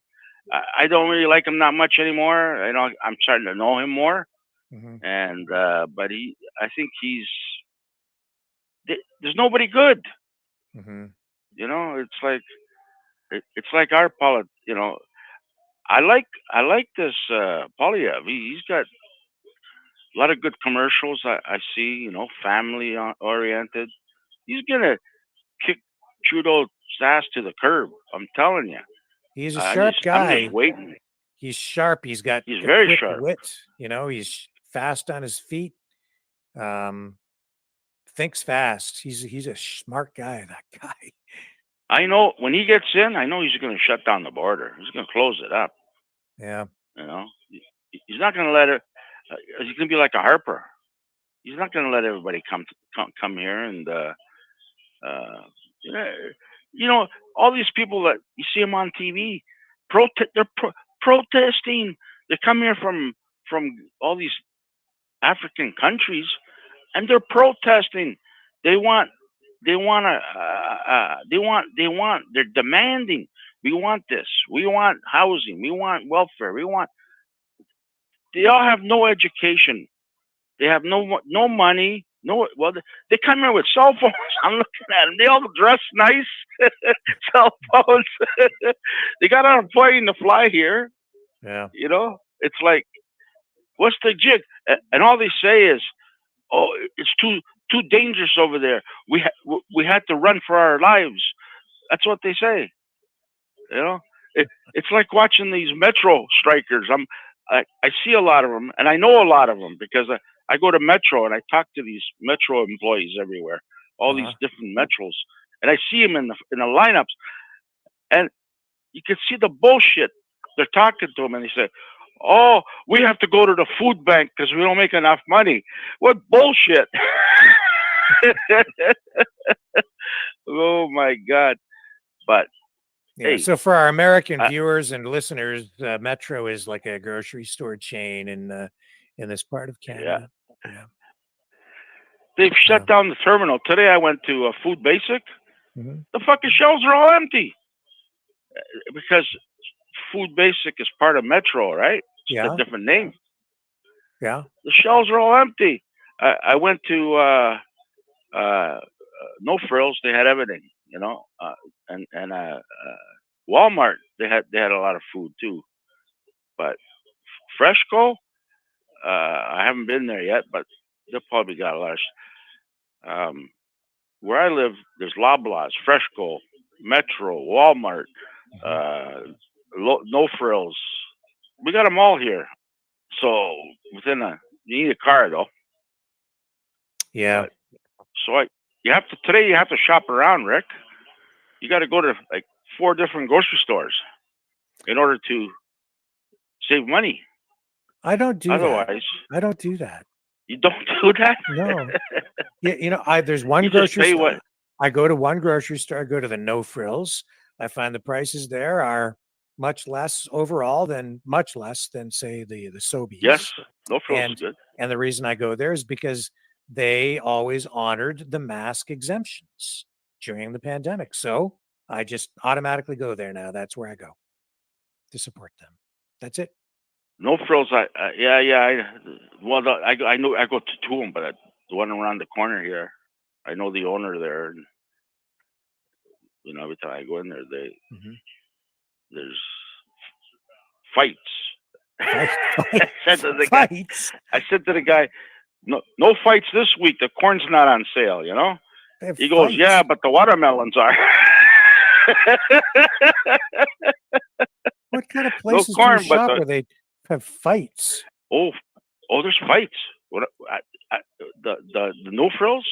Yeah. Like they have the corn on sale for like 20 cents a cob. Yeah. The Chinese and everybody's in there digging, and I'm going, I don't know if I'm going to get in there. I was in there.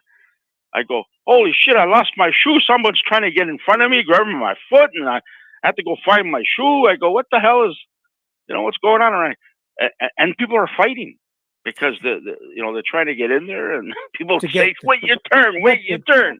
To get the corn Yeah? for 20 cent corn, they fighting? Corn, they have oranges. They have these big bins. They have sales. Watermelons. They got these big bins. Oh, the nuts. The big Brazil, the big walnuts. Oh, when they're on sale, they got these big bins, and everybody's trying to get in there, and they're all trying to butt in, eh? And there's always fights. I can't relate to that. You don't have that problem, eh? I just avoid it when I know there's a big sale on or something, and I see a big lineup out the door for something. I'm like, no, I ain't going there. I'm not doing that. No thanks. I know. I don't bother no more either.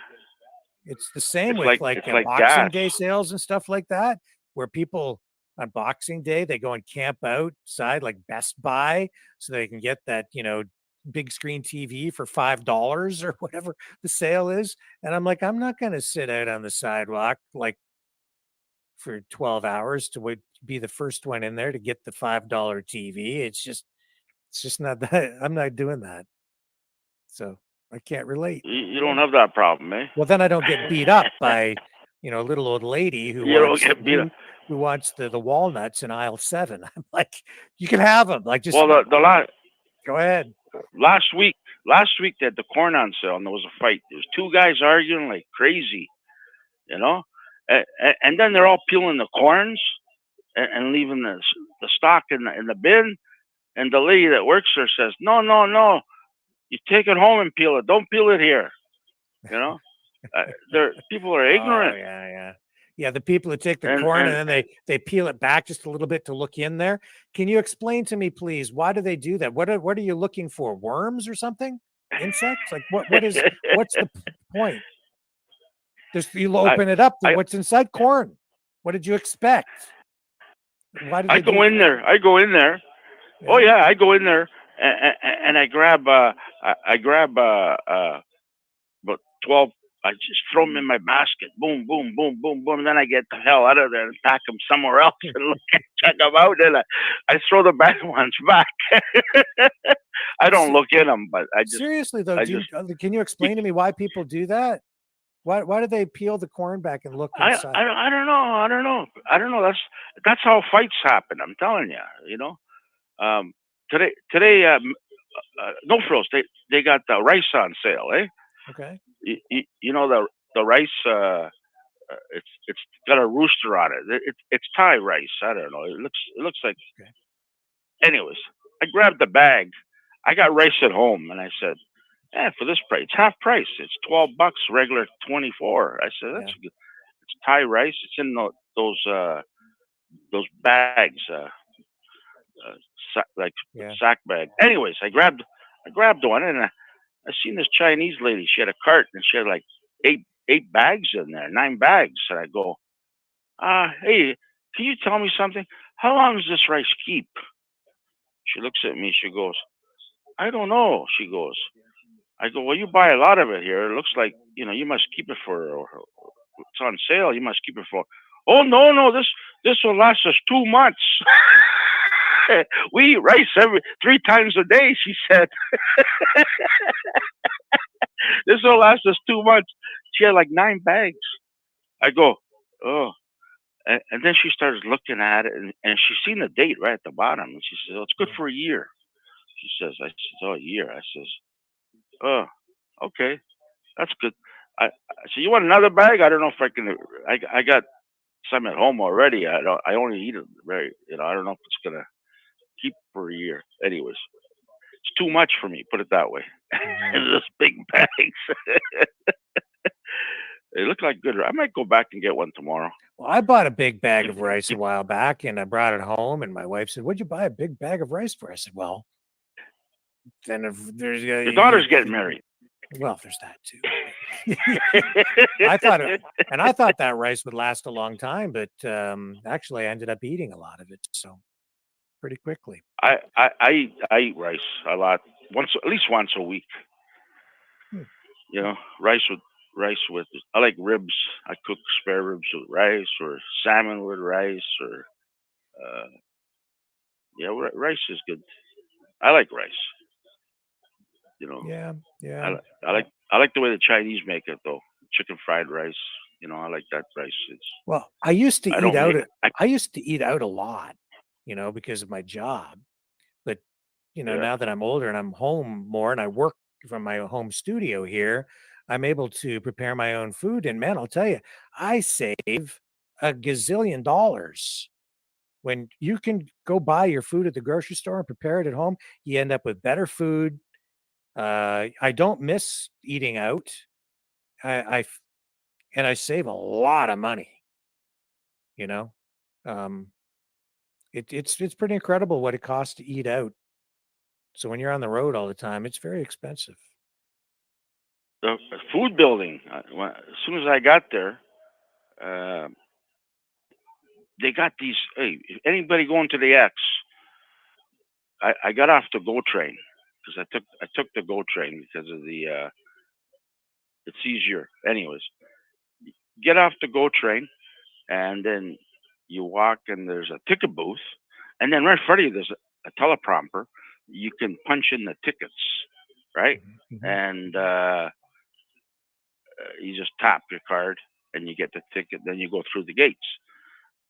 So you could just buy seniors for $20, or you can pay $30 for if you're. So you buy seniors, say 2 seniors, cost you $40, and then you just walk through the gate. They don't check your ticket or nothing. So anybody going to the X, that's what you do. This new technology with scanners and everything, they're getting screwed. Like the stores today, like all these retail stocks they're all reporting bad earnings because the theft. There's so much theft in these stores now. All the retail, because of this, we're in a recession. Okay, I know they don't want to say it, but we're in a recession right now. The inflation is killing everybody. Yep. And politicians are just creating more taxes for everybody. Yeah. Everything's going up, Rick. What do you think people are doing? They're stealing. They go into grocery stores. They go into this grocery store business. You got to bring your own bag. Well, you think people don't put stuff in it and they walk out with it? I know so many people that do it. They just put stuff in their bag and they walk right out. Not through the checkout. and retail stores, same fucking thing. Well, and they're losing so much.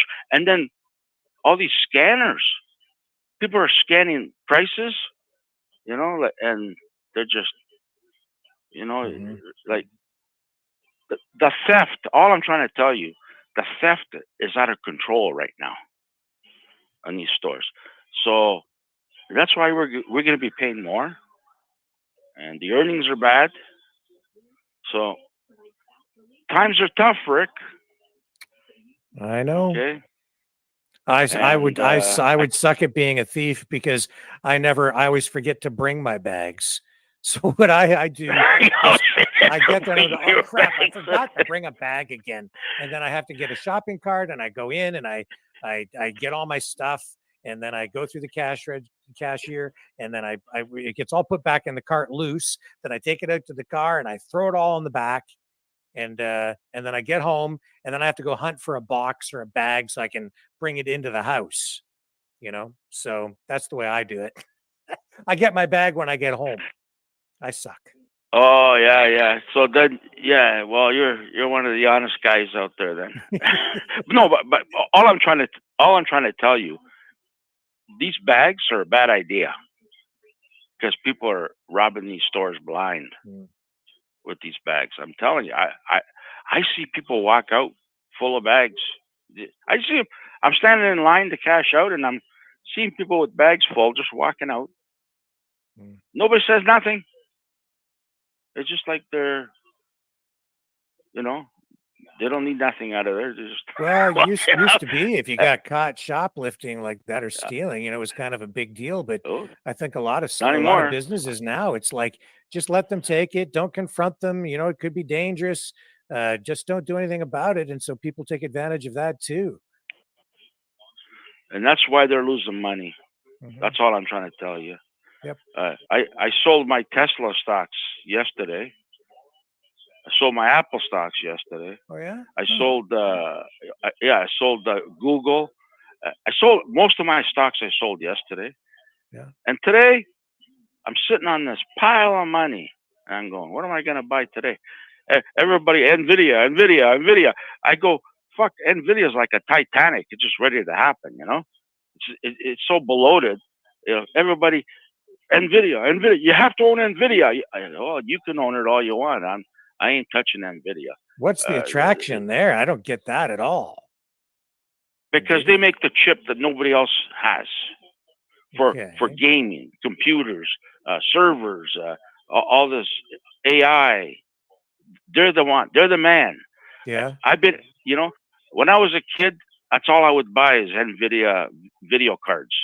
Yeah. Because they were superior than anybody else. And Intel chips. Yeah. I used to like Intel chips. But so today, Dollar Tree, it reported bad earnings. A lot of theft. It tanked 30%, Rick. Whoa. 30%. Dollar Tree. What did I do? I come in and bought 500 shares. I go, okay. and then Dollar General tanked. It was only 10%. And I bought a couple of hundred shares of that, but it's going to report next week. So it might be good. It might be. The only thing is up today was the banks. Royal Bank, TD, it was down, but Royal Bank, it made money. It made billions, And I keep telling everybody, buy Royal Bank. Everybody, oh, but it's too expensive. I says it's not expensive. It's cheap. Look at. But now they all buy TD or Scotiabank. I go, well, you can buy those. You got to understand what these banks do, right? Like TD, they lend money to retail in the States and Canada. Royal Bank, they're more into housing and stuff like that. But anyways, that's the only bank I would buy in Canada. Is Royal. Oh, nice hit! Look at that one, right out of the park. Anyhow, that's horse racing. I'm not playing that much no more. I figured sports is a lot easier to make money because it's 50-50. So yeah. you go to a gas station, you go to the store. I'm telling you, Rick, there's lineups of people buying lotto tickets, scratch tickets. People are gambling like crazy. They're all desperate for money. And do you see that in the stores? I don't lineups know. for. I don't go. You don't go to the store. I doubt too much. Maybe once a week, and other than that, I try to avoid as much exterior, like outside human contact as possible because there are too many crazy people out there. I go get gas, and there's one person working there, and there's like 10 people, lottery tickets, sports tickets, pro line, scratch, you know, it takes me like, I get pissed off. You know, I just want to pay for my gas and get the hell out of there. Yeah. Yeah. You can put your card in, I guess, and pump it at the thing, right? At the terminal. But I like to pay cash for everything. Yep. Me too. Yeah, you know, and that's the way I am. Down at the C&E, the food building, I pay cash for everything. And so I walked in there, a great Canadian bacon. I always go there. I grabbed a bacon on a bun in the morning, and it was $9 for bacon on a bun.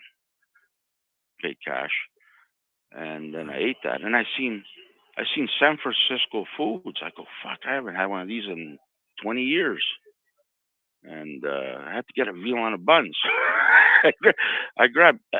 After that, Rick, I didn't eat the rest of the day. Even today, I didn't eat. I had some steak for supper. That's it.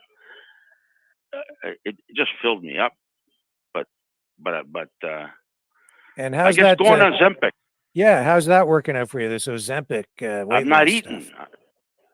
I'm not eating. Half my supper's in the fridge. And are you feeling okay after taking it? Because a lot of people seem to get sick from it. Do you know, I was down at the X, and I was sitting on a picnic table waiting for Kim Mitchell to come on. So we're all sitting there, and all kinds of people come in, and oh, can I sit there? Yeah, go ahead. You know, women, guys, everybody, and there's a lot of people that sat and then they moved. But you know, everybody's on Ozempic, Rick. I couldn't believe my eyes. You know how many people are on Ozempic in the city? Don't know. There's a lot. One guy says he's 0.5. He doesn't want to go to 1. He goes, the doctor keeps telling him, you go to 1, you'll lose a lot of weight. And I said, so he stays at 0.5. He doesn't want to go higher. You start you off for 0.25, and then you go to 0.5. That's what I'm at right now, 0.5. Then you go to 1, and then you can go to 2. I don't know if I want to go to 2. That's a lot of juice in you. 1, I might try 1, but some of these people that I talk to, they're getting reactions. They're getting sick from it. Yeah. So they stop taking it, right? Yeah. But me, I have no reactions yet so far, knock on wood. And the only reaction I got is my appetite. I don't have no appetite. I'm eating less, man. I used to get up in the morning and I had to have a bowl of shreddies with blueberries, and they got blueberries on sale, organic at No Frills. Those are good. I bought some of those today. But you know, I don't eat anymore. I'll have a banana and I'm good. Before I used to get up in the morning and I used to eat bacon and eggs. I used to have toast and blueberries, cereal. For lunch, I had to have a soup and a sandwich, you know. And then supper, I'd eat like 3 times what I normally eat. Not anymore, Rick. So, and my diabetes this morning, it was 5.6. It's never been that low. My strip, 5.6. I was always 9, 7.5 to 9. 5.6 this morning. And so you were just eating too much. I noticed. I mean, yeah, I like to eat there, Rick, but lately, you know, today I like peaches. I bought 2 baskets of peaches at No Frills today there. Yeah. I like peaches, you know. Those are good. They got those honeydews. They're good. Cantaloupes, watermelon. So that fills me up now, Rick. Before it never did. Yeah. So it's that's the beauty about it. That and I'm losing weight. So as soon as I get my stomach flat, I'm gonna get off it. You know. Well, I I hope it don't want to works wash out for pork you. I know stomach. that it's a little bit controversial, and a lot of people reporting problems. So I hope it works out. I hope so too. But all I can tell you one thing for sure: Mm-hmm. a lot of people are on it. A lot of people. You'd be Yeah. surprised. You must know a lot of people on it, no? I haven't You talked to know a lot of anybody people. else about being on it. No one's, revealed that to me. So I'm Well, there's looking a at lot of I'm people glad I'm on it. talking to you, so you can share Yeah. this here, because I know that a lot of people are looking at it. There's a lot of people on it in Toronto. Lots. When there's shortages, there's a lot of people on it. Yeah.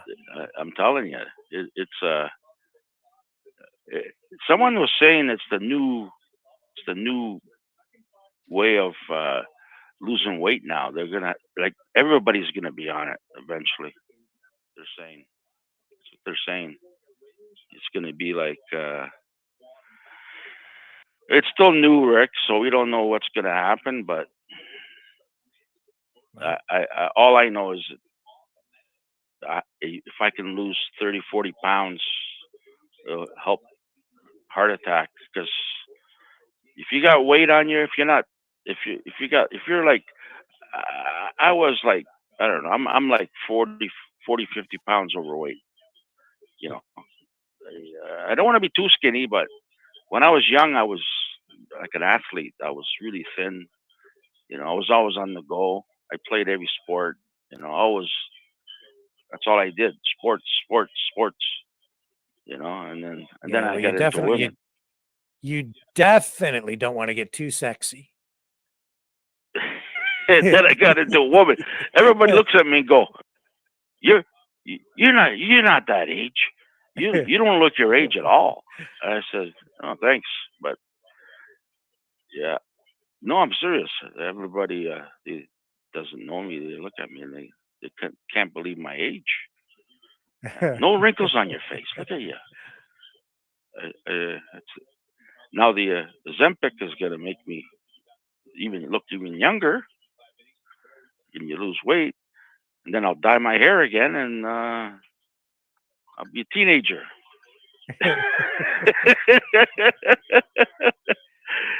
Yeah, I like to be teenager again, Rick. So you were Those were saying the that, days, eh? Trudeau was whining and complaining and crying. Is this Yeah, related to it? I Here? read I'm it in bringing the this Sun. up. Yeah, I read it on Toronto Sun yesterday. Yeah, we did run a clip with him. I think this is related to that. Oops, I lost the video. There we are. Let me run this for you. I don't know if you can see this or not, but I'm going to run this, and I think this is I gotta exactly turn what you you've been on here. talking about. Here we go. And I'm going to make a comment on this. It is so inconceivable that a company like Facebook is choosing to put corporate profits ahead of ensuring that local news organizations can get up-to-date information to Canadians and reach them where Canadians spend a lot of their time, online, on social media, on Facebook. Facebook made billions of dollars in profits over the past years, including off of Canadians. And we recently passed legislation that says, Facebook, if you're going to be sharing news or work done by Canadian journalists or local news, you have to make sure they're compensated for it fairly. Well, instead of making sure that local journalists are fairly paid for keeping Canadians informed on things like wildfires, Facebook is blocking news from its sites. In a larger picture, that's bad for democracy, because democracy depends on people being able to trust high quality journalism of all sorts of different perspectives. Oh, really? And Yeah, points you of view. care. Right. But right now, in an emergency situation, where up-to-date local information is more important than ever. Facebook's putting corporate profits ahead of people's safety, ahead of supporting quality local journalism. This is not the time for that. This is the time for Canadians to continue to pull together and be there for each other. It's time for us to expect more from corporations like Facebook that are making billions of dollars off of Canadians. And the caption on this Twitter post is, yeah, it's 100% your fault, douchebag. It's inconceivable how insane you are to be complaining about a problem you caused. That's not the clip that I thought it was, but nevertheless. You know how you can tell when Trudeau's lying? He opens his mouth. His lips are moving. That's right. That's right. Oh man. Look at it. Look at this. Trudeau's son Goldstein. Memo to Trudeau. Higher immigration means more greenhouse gases. True. It's true. That's true. It's Trudeau. It's Trudeau, eh? I don't know what's true, but he's Trudeau. Trudeau. Trudeau. But yesterday I was reading him crying. He was, I don't know, I'm looking for it right now, but I you have to go to yesterday's paper somehow. I don't know how to do that. But he's crying. He says, "Oh, I'm having a tough time. I'm going through. I'm having problems, and times are tough for me." And yeah. Well, listen, John, we better wrap up. It's getting late here. Okay. I was going to get up a little earlier, you. but I'm glad you called. It was fun. Thank you. Okay. All right, Ricky. Have a good night. Thank right, you. see ya. Bye. And with that, we are going to wrap up tonight, folks. Just a reminder that you can support the show at freedomreporters.com or maverickdonations.com. Please like, share, subscribe. Make sure you please consider subscribing over on Rumble. Really appreciate that. I don't know if RV was Canada RV was behaving himself in the chat or not, but I hope so. I hope so. And I hope that you guys enjoyed watching Trump do his thing tonight. I think it's a terrible situation. Don't like it. Didn't like the news today. It left me feeling a little bit crappy, but my daughter made me feel better. And my mom too, actually. I hope that my conversation goes as well with her tomorrow. And I hope that you guys have a great day tomorrow as well, as we journey toward another day and another broadcast tomorrow evening here on the Maverick News Channel, 6 p.m. Eastern Standard Time. I will catch you all back here. Thank you all. Thank you. Thank you for spending your time here with me. A privilege as always. Catch you on the flip side.